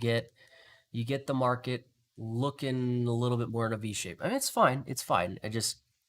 I'm not the biggest fan of the boxy shape. We did get what we wanted, which is it's slow, sudden, and we get the divergence, and then scenarios intraday set up for us. So, okay. So you're boxy. Fine. 46, we're coming up on that 50 area, maybe a little bit. 49, 50, I think right here would be great. Give us a second. Don't let those buyers, and I call them buyers because they're not bulls. Bulls are large institutions who consume liquidity across the broad market. Buyers are people who try to figure out what they're doing. I'm a buyer or a seller. and they just buy ES contracts. And you could hold 100 contracts. You're still a buyer if you're not positioning across the broad market and using all the crazy tools that the bulls would use. You're just a buyer.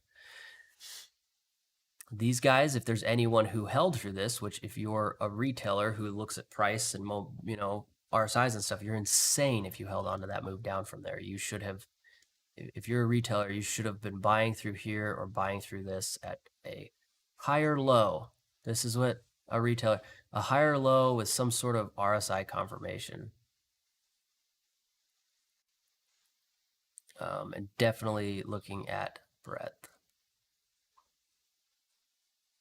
Breadth. Looking at the ADD. Yeah, there we go. That's how you should have been doing it. Not looking at. So I think there's probably people stuck up here. So here we go. 43. What do we get to there? 47. So let's see. I'm going to draw barbed wire here. Here. Actually, I like this.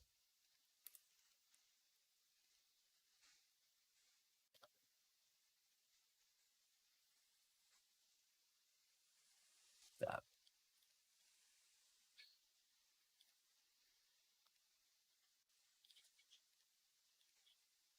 Oh my gosh. Okay, fine. Dark blue. Yeah, there we go.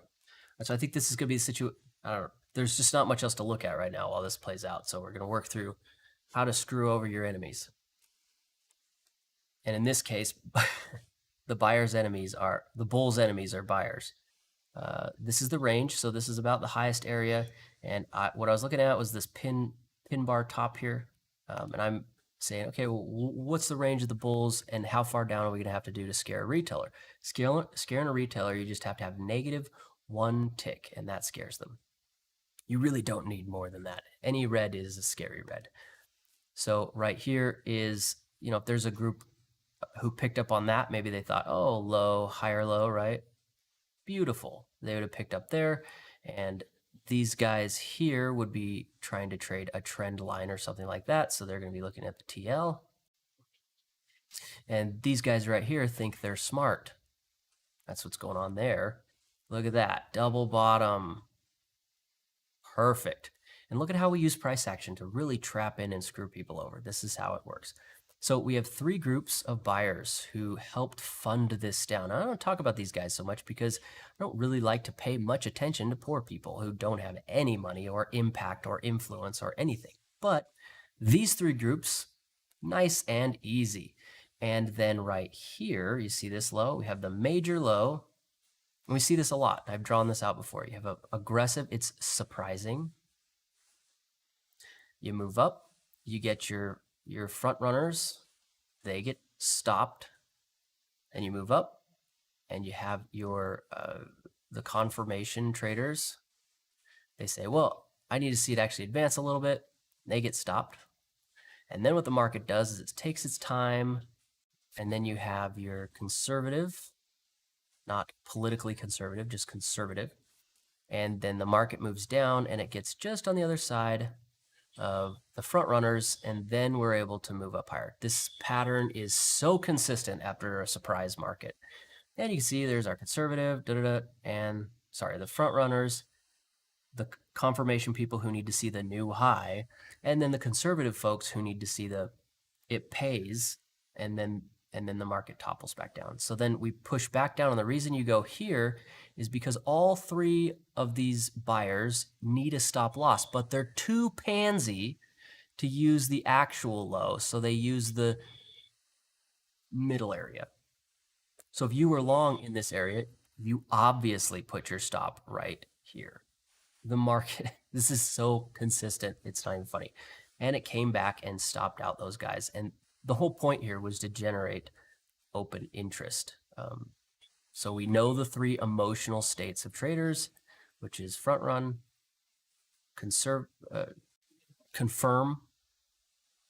and conserve. And the conservative, and I don't mean politically conservative, I mean these guys say, I won't play unless it pays. So they buy in after the paycheck, which is always stupid. And they all share the same stop because they're too pathetic to go down here because this distance is just too risky. And the reason that it's too risky is because they have no idea what they're doing. So they couldn't tell a good opportunity from a bad one in the first place. So think about it. If you're long here, you're like, where do I gotta put my stop? I mean, the choice is you could put it here and have, this looks like 15, we'll say 20-point stop, or you could put it down here and have a 50-point stop. Obviously, it's so much better to stick it here. The better choice is to close that position and buy into the stop loss of everyone who is thinking the dumb things you just thought. That's the best choice. Buy in on the stop loss of retailers. That's the way you trade price action. You understand the price action that's going on. Oh, trend line, oh, this is, and then you say, where are all the stops like ending up? And then you just take a bet there. That's how you do it. I don't. I think participating with, focusing on, and considering dumb, poor people who have no influence in the market is the way that you become a dumb, poor person who has no influence in the market. That's how you do it. You become the people you trade with. I ignore them regularly, but since we're not doing anything, we can talk about them. They're really easy to see, and they're even easier to trick because they're just simple. I'm going to turn on that's not what I want.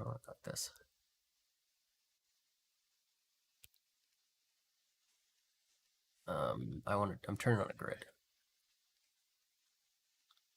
There we go. So, yeah, we're in that little range and the market popped back down, right? Was that, oh, that's so scary. Was that scary? Did you get scared? Should have been. It was designed to scare these guys, any one of these guys. So we just got to move it down. They'll get scared. Now, one of the things that retailers do that institutions don't, well, I'm sure institutional traders do this every once in a while, is that if you are here and the market moves all the way against you and you are just at a huge loss, and the market comes back up and gives you the blessed chance to take a BE. I mean, you have the fortune of taking a break even. Most retailers in this moment say, ha, BE means I was right.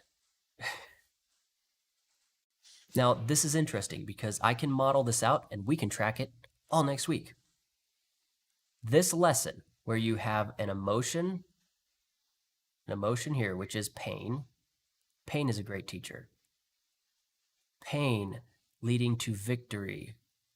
Boy, is this a strong lesson. So what's going to happen next week is that, and this happens every day, these guys right here have just learned that strongly holding a loser is a winner. I guarantee you this plays out next week. Now, one of the things that ends up happening that makes this stuff sort of pointless to track is that the market is constantly teaching these lessons to retailers. That means at any given time, some class of trader, and by class, I mean people who trade trend lines, people who trade it, or people who trade, RSIs, or people who trade momentum things. At some point in time during every moment in the market, there is a group of traders being taught the lesson that holding losers is a bad idea. There's a group of traders being taught that holding winners is a good idea. There's a group of traders always being taught these things, and you teach them using some form of pain to victory. It's useful because then at any given time where you have a market like this, you have a group of traders who make the wrong choice, always. And that's effective. So the market's constantly cycling through these lessons. I don't think the market has to try. I think people do it to themselves. It's the whole gambling problem.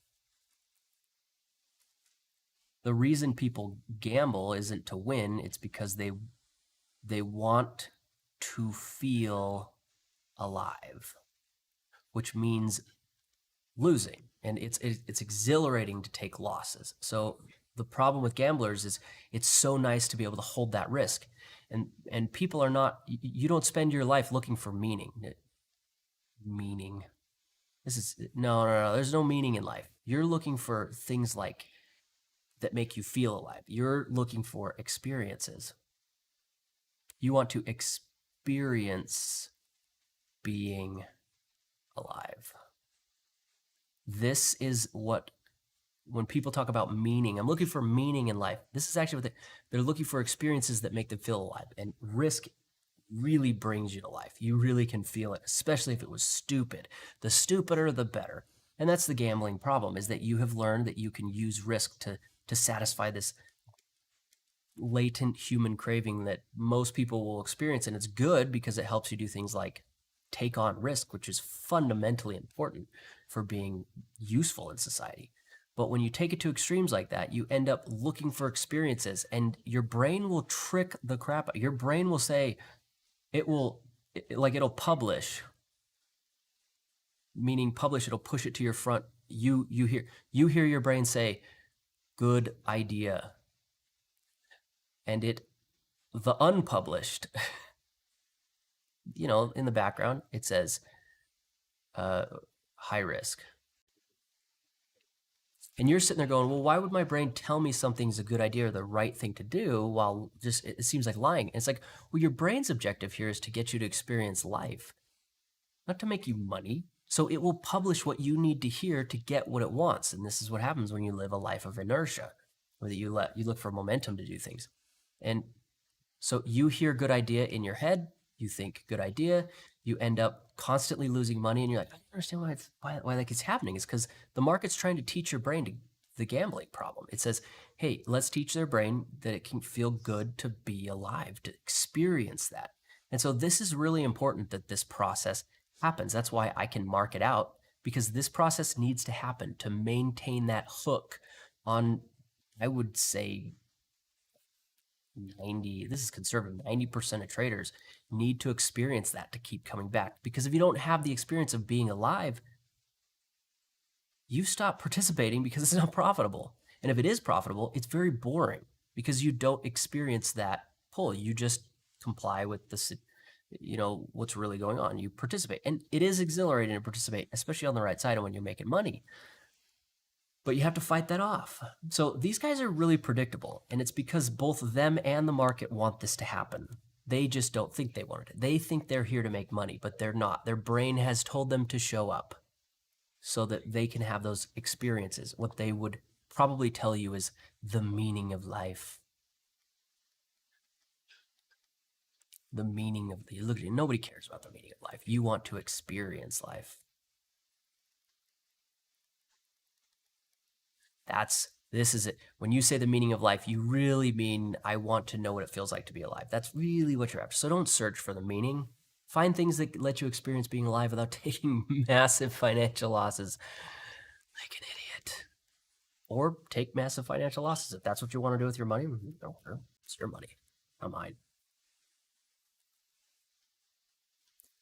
Personally, if you want my opinion, this is opinioendo section. The best experiences are those which conform to a higher philosophy.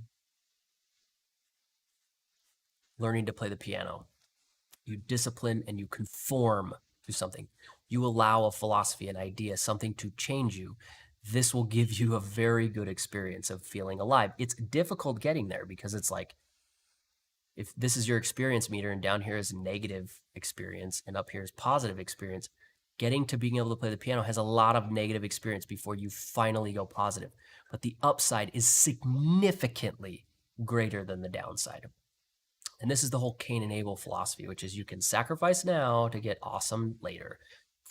Conforming to a better philosophy of going to the gym, exercising, reading books, those types of things. They're difficult because they come at a negative.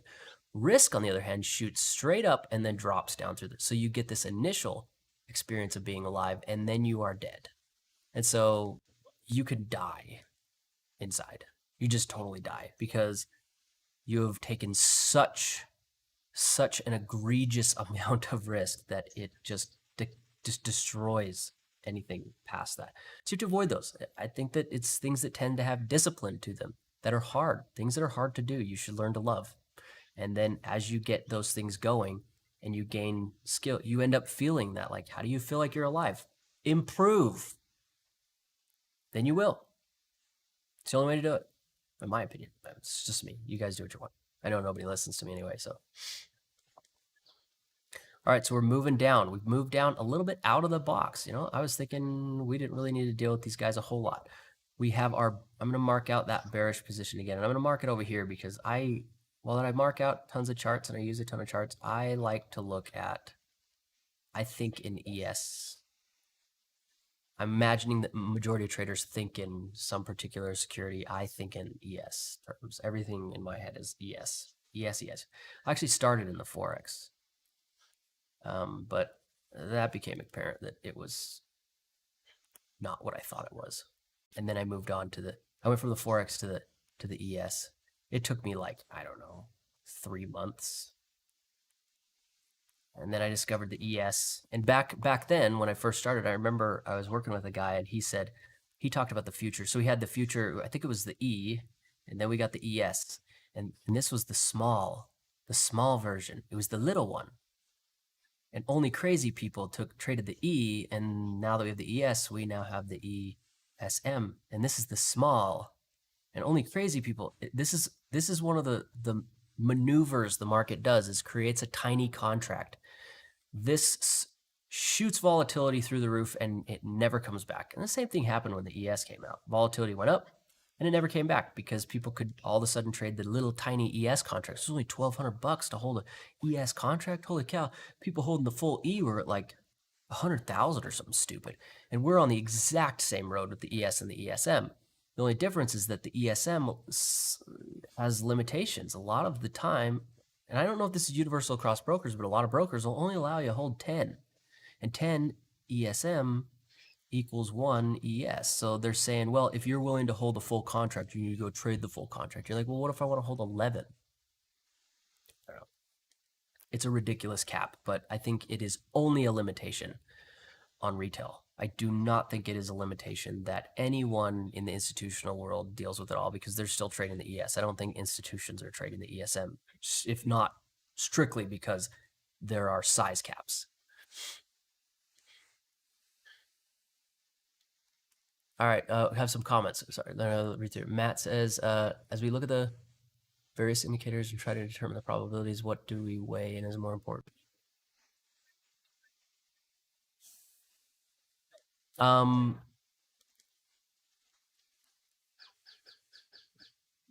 most important thing in the market is probabilities, and probabilities are defined on what can happen. And so his question is, what do we weigh in more? The daily, 30, and what you weigh in the most is what can happen. And so if we have situations in the market that lead to certain scenarios and we have stuff going on, what you're going to weigh in is what can happen. And the thing that tends to happen is the thing that makes the most sense. And I know that sounds like a crazy leap. Like you're like, well, how did you get from can happen to makes sense? Well, and this is going to be risk. And it should be kind of clear. Like you should be able to clearly see what can happen. Like if you model this out and you track the players and you're sitting there and asking these questions in your head and trying to figure out what's in this guy's head, what's in this guy's head. I mean, really, the magic here isn't the fact that we can track this guy. The magic here is that it's like, well, what does he want? Because just because I can see you doesn't mean I have any edge. It's that you're a human being with this highly competent brain, and you can understand that a person who sells here and they have a guy here that they'd like to make a bag holder, you could kind of understand that they're going to need to do something to get where they want, which is to pump the market, drive things. So it should be that as you model these people out and you ask questions like, what do they want? Where's their stop? What's in front of them? What are they risking? What do they have to do to get what they want? It should kind of be pretty clear. In this situation, we were looking at this, and this. And I think until we saw this happen here, it wasn't, I was like, I'm not really certain that I know exactly what's going to happen here. Well, once the bears started to have, they showed that they were not impacting tension, I'm sitting here thinking, oh, okay, well, it was a little more obvious, right? Like, I think the bulls are going to want to take advantage of this. And again, so did I get what I wanted? no, this looks like the market's moving down. And if you remember, the thing that I'm going to be concerned about is if we get an algo that can get some work done. And remember, the work here is here. I think that the bears made a mistake here and the bulls trying to take advantage of it. And it looks like the bears are coming in here and they're saying, hey, we're going to go ahead and see if we can push this down a little bit. But if you remember what's going on, I think that there's probably some retailers in here. I don't really have to model it out. My expectation is just we're going to fiddle around here. This is sort of terrifying if you're long. And the question is this algorithm accomplishing work? And you have to remember, there's no answer. Oh, sorry. There's no answer. I can say that I think I see what's going on here. I can never tell you I know for sure this is shooting up or down. I can tell you I see what's going on. What's really useful about this style of analysis is not that you can, I mean, it is useful to be able to, what I call, make a statement, like I think this is going to happen, or a prediction or whatever. What's really useful is that as you see this come down here, you shouldn't be sitting here going, oh my gosh, like what is this? You should say, I know exactly what this is. I know exactly who that is. I know how this is going to impact the folks here and the folks here. I know what they're thinking. I know what their concerns are. I know their risk. You should be looking at this going, okay, so these bears by the close of today, which we have 28 minutes, need this to not just move down, but to breach this position first and then breach this position here. And ask yourself, is this that? Is this algorithm that has hit the market here, is this actually doing that? Is this accomplishing that work? Is getting back to the backside of this position, this bearish position here, is this enough? And if you're in a position, you got skin in the game, this will obviously make you sweat. The thing that's valuable here is that when you see this happen, you already know what it means. You already know what it means. So one of the mistakes that I used to make long time ago is you get into a position and it's doing well. Not that I always did this, obviously. But then when things don't go your way, at this timestamp here, you're spending time trying to understand. And this is a mistake, a big, big, big mistake, because you're under pressure. You color your data set, and you'll sit here and you'll say, oh my gosh, what does a slide down right here mean? It means I was wrong. Oh my gosh, I just lost all the money. We're doing really poorly. It's awful. And you start to go, well, I guess these guys were right. And I guess these guys are getting salvaged and it's going to work. And they're absolutely going to run it. You know, they might. The point is that when you're under pressure, you can't interpret the data set anymore. You're compromised. What you need to do is if you execute it here, while you're moving down, you should figure out exactly what you're anticipating. You say, well, and we did that, right? While it was happening, it was like, all right, well, I think, we're going to lean up. We got the bearish samples. Like, okay, I think this should be a grind. We're going to need to condition some people. And we talked about what it means. That means when it happens, when this moves down, you're not scrambling to interpret. You're going, oh, I know what this means. And what did the algorithm need to do? We already talked about it. And this is the real value. You don't have to scramble here. You should have already said, okay, well, I know that a move back like this means certain things. And I know that in order for this to be successful, it needs to at least get to here. And then it needs to get here. And then you say, well, this is what's in the way. And you could start to have a discussion about that. So when it happens, you're not flipping out. The worst thing you can do is be in a position and then something happens and you haven't mentally prepared for that something. I spend so much of my time every day just modeling. Like, okay, what happens this? What's this? What happens if tension does this or this? What if it gaps up and comes down, or down and goes up? What if decay goes like this? What if it shoots up? What if velocity? What if? And you're constantly modeling those out and you get this idea. And then when this stuff happens and you're sitting here at 26, should you be concerned or shouldn't you be? Was it expected or wasn't it? What does this mean? And there should be an appropriate behavior that you sort of see. You should sit here and have an opinion about this. My opinion is, I think they're pressuring these guys. We're on the backside of this bearish position. It doesn't really make them winners yet. The bulls are sitting here and here, and I'm thinking you're running out of time. You guys have 25 minutes. Can you run an algorithm? Again, this was one. You're going to need another one of those, another one of those, and another one of those. 4 of those algos. Does that make sense for the bears to do? With this, does it make sense for the bears to run those 4 algorithms, right? I don't think so. I don't think so. I don't think you should be running those 4 algorithms here. We have a good case by the bulls, and the bulls were able to find some bears who messed up, and people who mess up in the market pay for their mistakes. It's how it works. If you think that people who mess up are suddenly going to come in and not mess up, it's like, that's the wrong philosophy. That's what the gamblers do. It's the wrong philosophy. So are the bears going to run an algo? Maybe. Maybe they do. I can just tell you what they need to do, and you can answer the question on your own. Does it look like, does this make sense? Are they going to do that? Is there a reason for this? Is there a reason for this moving down like this? Is this useful? Is this normal? But you should have already worked that out. I mean, you should have known that stuff at least about here. You know, you're sitting there working out in your head what should be happening. And that's how you do this. It's all about those expectations so that when things happen, you're ready. You're ready, you're ready, you're ready. You've already thought about what it means for the market to launch up or launch down or grind sideways or this or that. That's how you weigh it in. It's not, there's no answer. The thing that kills me the most is there is no answer, which means this is a social experiment.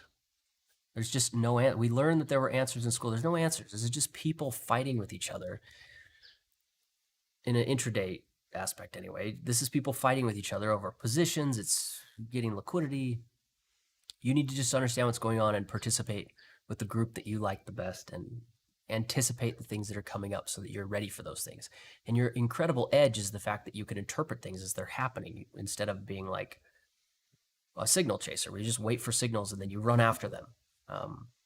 That's not the value here. It's not the signals. It's interpretation. So I know that's a long answer for that, but it's a big deal.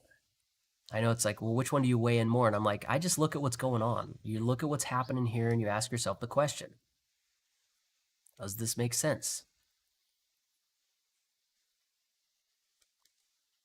And you'll need to answer that because you're the one holding a position at this point. And if you have no answer for that, you probably shouldn't be in a position. If you're not really, you have no opinion, you don't know if this is good or bad, you shouldn't be trading it because you don't know what this is. You should dump, you should get out.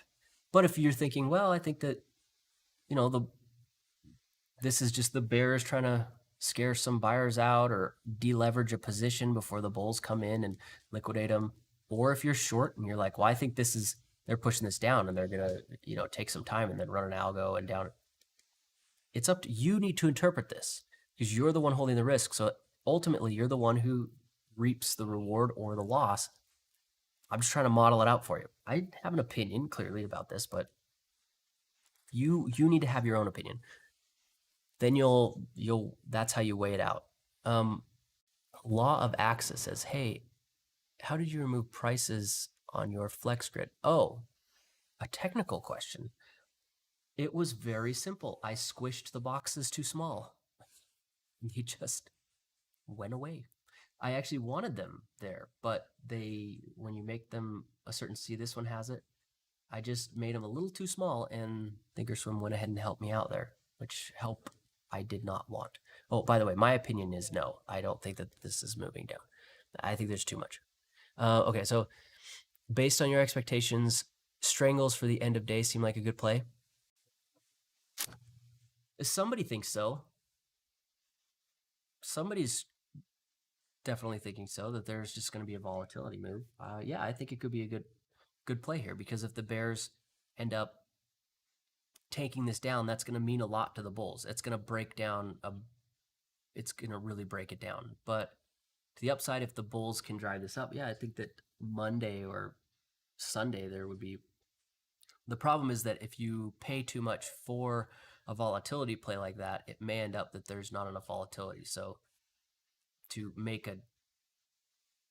useful amount of profits on some sort of volatility, which means if you're not making a useful amount of profits, and that means, you know, a good chunk of money, then your risk goes up for the fact that not a lot of money means that, you know, if you're wrong and you end up, you're going to blow all your profits from the past 10 wonderful decisions you made for the past week or something. So I do think that that right now it is a good play right here, that definitely we're in a pinch point, especially with the stat ADI creating a positive divergence of the market. We're going to have a big, fat, beefy pivot. The market's going to blast one way or the other for the next week. So yeah, I think that a straddle's a good one. Just remember that I disagree with vertical option positioning. And vertical option positioning is where you just outright buy your whole position and just say, well, the cost is this. I think that option positioning should be something like, if you're going to get into something, you buy calls at the lows, you buy puts at the highs to get your price, unless you're selling, in which case you sell puts at the lows and sell puts. You know what I mean? That there's something that is both vertical and lateral. Well, linear. It moves along with time. Because I think your premiums are just enormously high when you just outright take positions, and it severely reduces your position. And the objective with options, the entire objective, is to get into a position, the whole goal, with the max loss equaling profits, meaning your objective with these is to be in a position by the end of the day that can do nothing but make money. And then you want basically open-ended profits. That this is the goal, is not to get into something that if what you don't want happens, it's you lose money. If you're using options in a way that makes you pay, you're paying like 30 points to try, you're doing it wrong. You're doing it wrong. You need to be positioning in a way that's like, yeah, I had to put 30 points on the table, but I'm profitable 50, so I got 20 points. If it just all goes exactly wrong, I make 20 points. And the reason you pay out in options is to guarantee or capture your returns. You guarantee your profits. And so if you're long here and you bought some puts here against it, the upside is unlimited. You guarantee some smaller amount of returns. You give up your profits today for bigger profits tomorrow. You shouldn't be saying, I'm going to go in the hole and go into debt to buy some insurance here, which is what you do if you just open an outright position. I'm going to go into debt and get into a position and then hope that I'm right. Don't hope. And then what you should be doing is, well, we don't ever talk about rolling positions, but once you get into like something like a positive spread, you use this like a rental property. You don't use it like an outright that you just cover for profits. That's what your broker tells you because they want your position from you.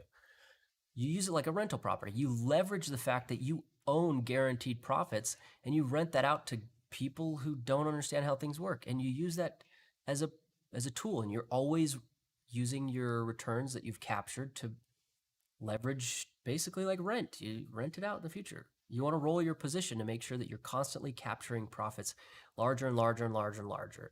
Options, I think people just do it wrong. I've watched a lot of options traders position and they talk about their stuff, and I'm just like, you guys do this in a way that means that you could literally drain any bank account or any trading account like quickly. This is the problem with most options traders. They're like, just do this, just do that. And you're like, an option position comes with an inherent sense of safety because there's no stop. So no stop equals safe. And so a lot of the times the options traders get addicted to this safety. They think, well, I'll just go buy a call right here. Oh, got me a call. Well, it cost you 20 freaking points to buy that call so that you could feel safe. Your negative 20 points, immediately they transfer that out of your account. Like every 3 hours, they do the actual cash. You're in the whole 20. You just got into a long position, 20 points out in the money, or basically. That was stupid. Option positions have this inherent sense of safety that screws you. You think it's not. And so you can get into these, what you feel like is an intelligent or a smart position, And if you're not careful, that sense of safety, because you don't have a stop, can destroy you. So what I think options traders, their equity curve, if this line is 0, tends to look like this. Day traders tend to look like this. This is so dangerous. Option positioning, you have got to be careful with it. People like to say, oh, well, options are all about volatility and the size of the range. I'm trying to capture volatility. I'm like, do you know what it takes to cause a range? Let me just draw what that looks like. Up, down, up, down. Did you notice that it takes directionality to cause volatility? And they like to ignore the fact that it's like they think it's a wave when it's a particle creating waves. You know, it has direction and mass. And then they go, well, at the end of the day, you know, it was this volatile. Sure, but you got beat in the face in this area because you neglected directionality. And options traders are all about ignoring the fact that markets move in a direction because they think of volatility. So they end up paying these massive amount of premiums. And all that has to happen is for the premiums in the market to outweigh the opportunity. It's an opportunity cost game. So if doing this is going to cost the market 100 somethings, and doing this is going to cost the market 10 somethings, it's going to do this. So if everybody's in a straddle, the market doesn't go anywhere. So I don't know. It's just me venting about what I think of options traders. They think that directionality is impossible. They think the market's random. But if you've been watching me, you're going, this isn't random, because it's not. The randomness is designed not to be random. And this is one of the problems, is that if you study random, you learn that random does not mean not predictable. This is a problem that people have. They seem to think, oh, well, it's random, so you can't predict it. You're stupid. That's stupid.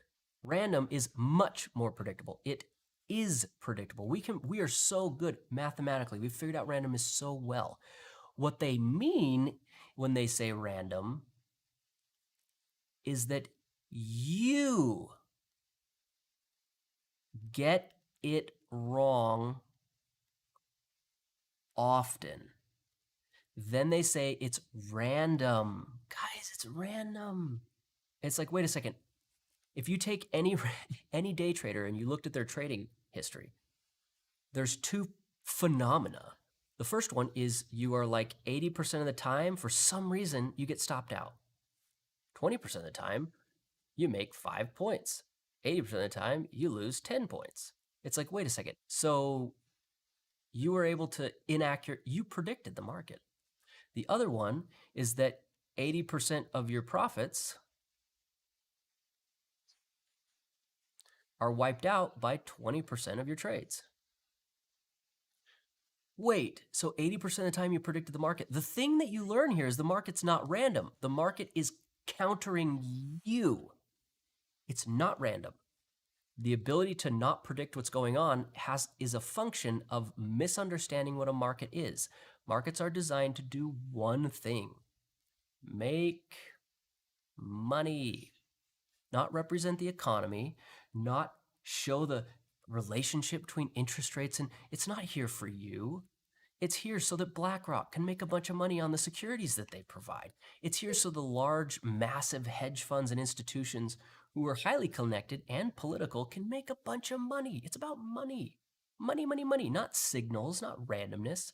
So people call it random because they're wrong. And it's just a lack of understanding, and it's a way of coping with wrongness. Your brain will not allow you to accept this as a premise. You cannot accept that you're wrong. So what you can accept is it's misunderstand. Clearly, we can predict markets because 80% of the time, the average person is wrong. So it's like, so you did predict the market. So I just trade against you, and I have an 80% win rate. That's way better, because randomness, the best win rate you could possibly look at just using randomness is 60, it's about 62%, 62, 63. So if I just trade against people who are really good at predicting the wrong thing, did you see the problem here? It's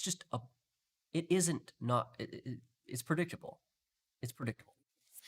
And we track these positions. You can see once you look at the players properly and you start ignoring all the little people and you start just looking at the big people, you start to understand why this market did this. Well, we don't want these guys holding their long positions. That's just not really, that cuts down on returns.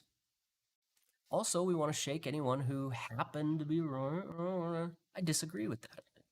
Moving down, I just disagree with that. And we could look at their costs and what they're doing. We can look at their, I'm sorry, you're looking at this. We have insurance policies. We're looking at the volume, the levels. We look at market makers. We track the people who matter, not the idiots who don't. If you're using an RSI, sorry, you're not significant. You don't matter.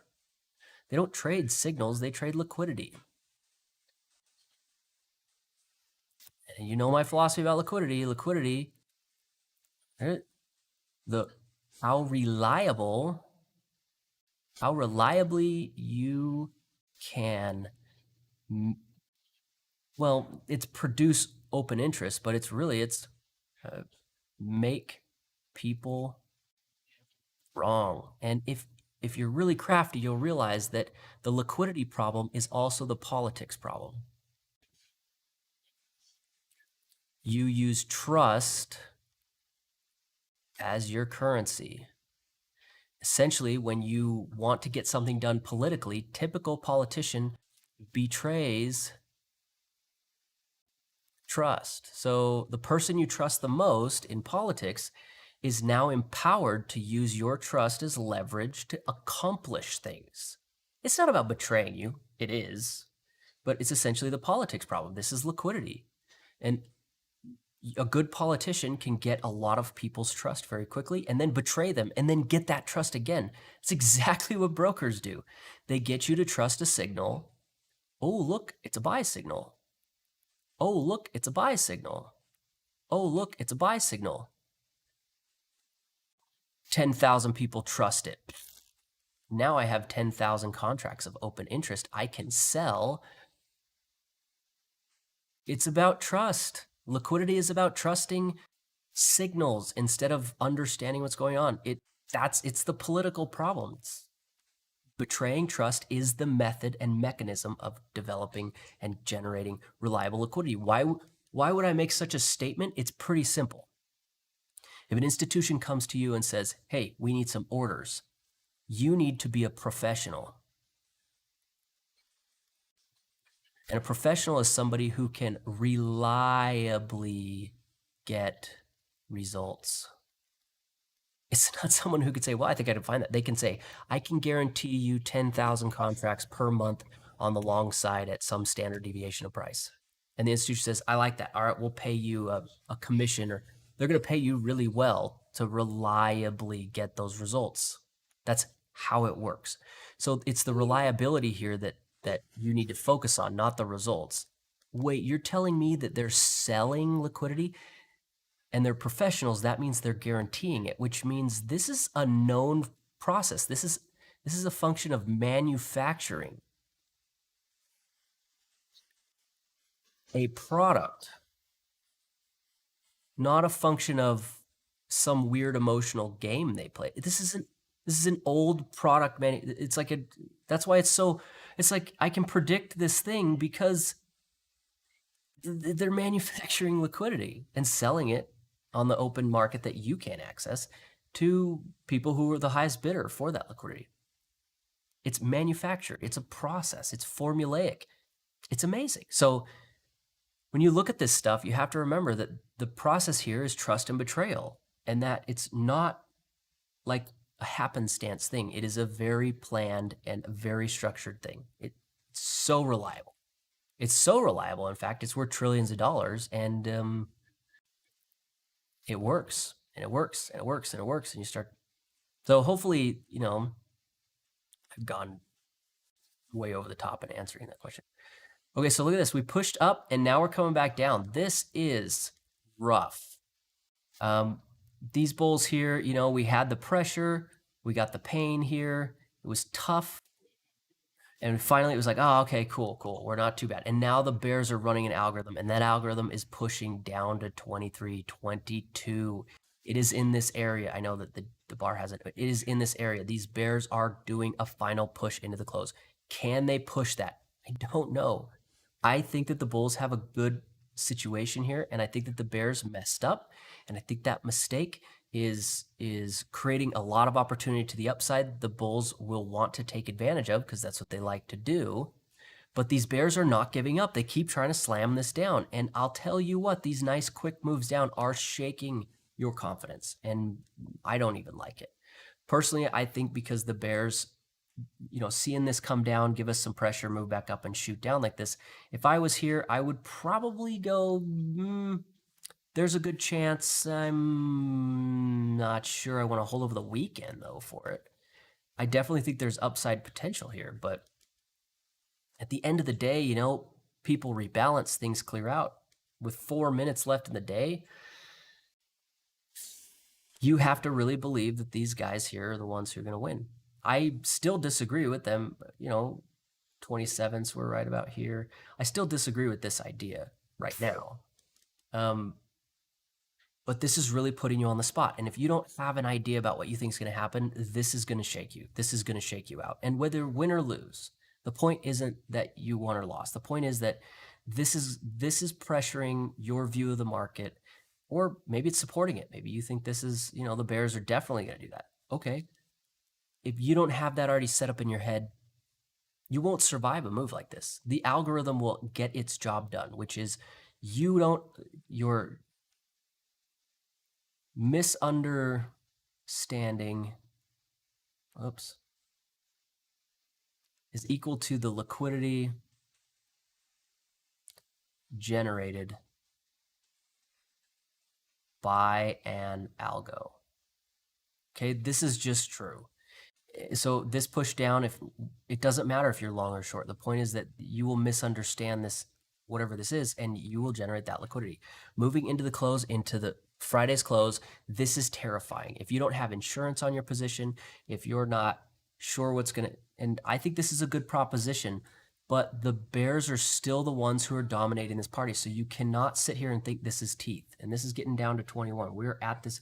You really shouldn't be thinking about this as teeth. You should be thinking about this as the bears have decided that they are headed down.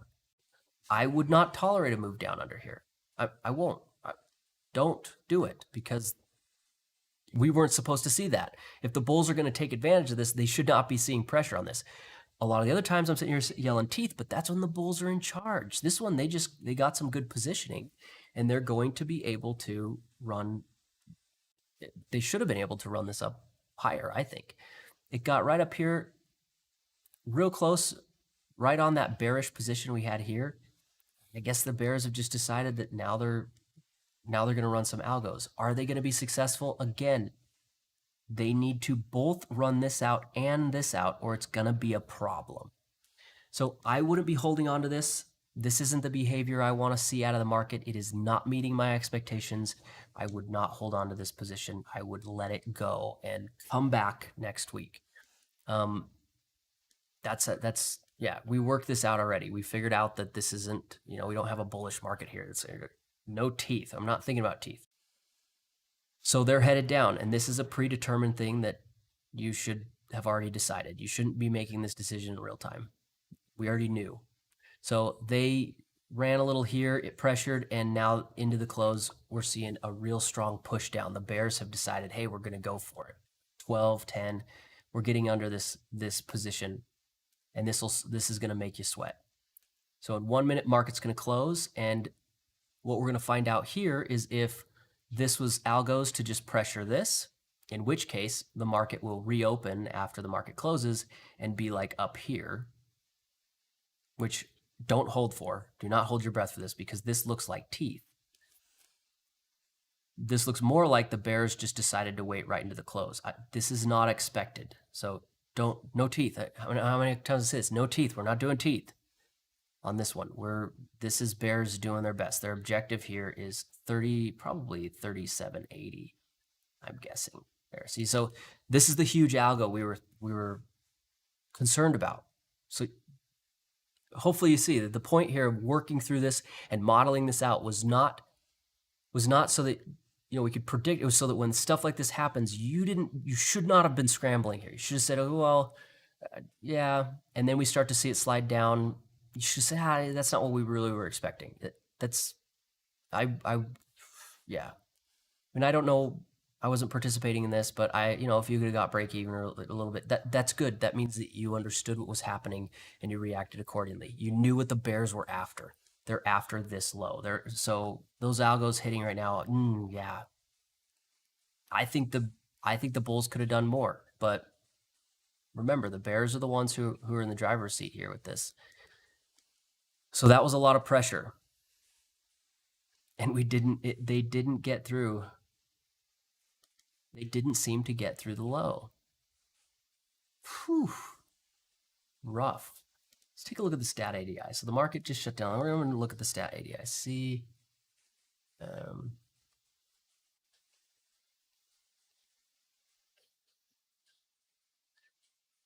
then we'll take a look at the options positions too to get an idea how people positioned with this.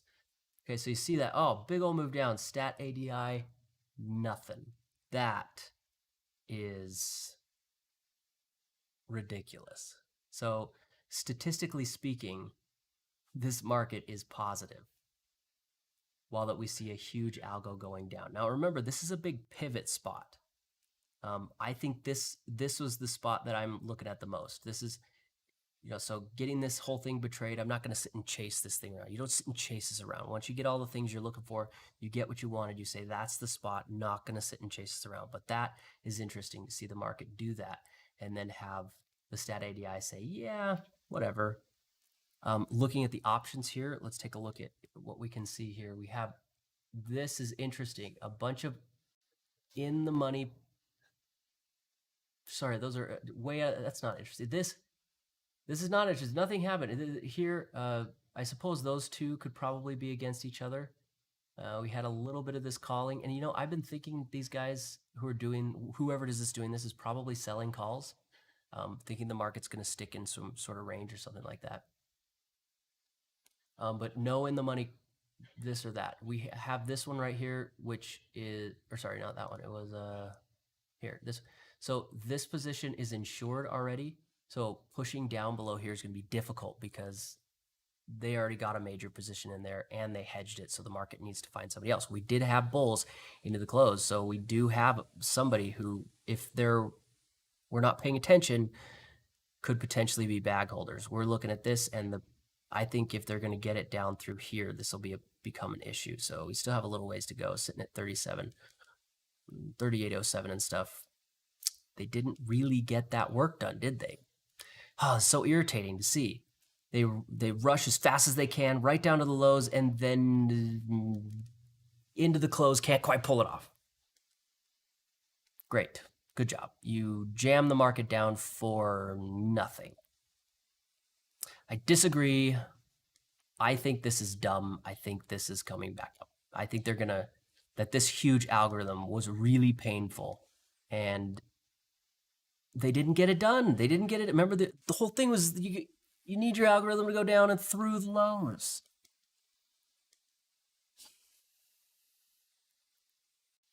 I think we're headed back up. I think this is going to go right back up to here.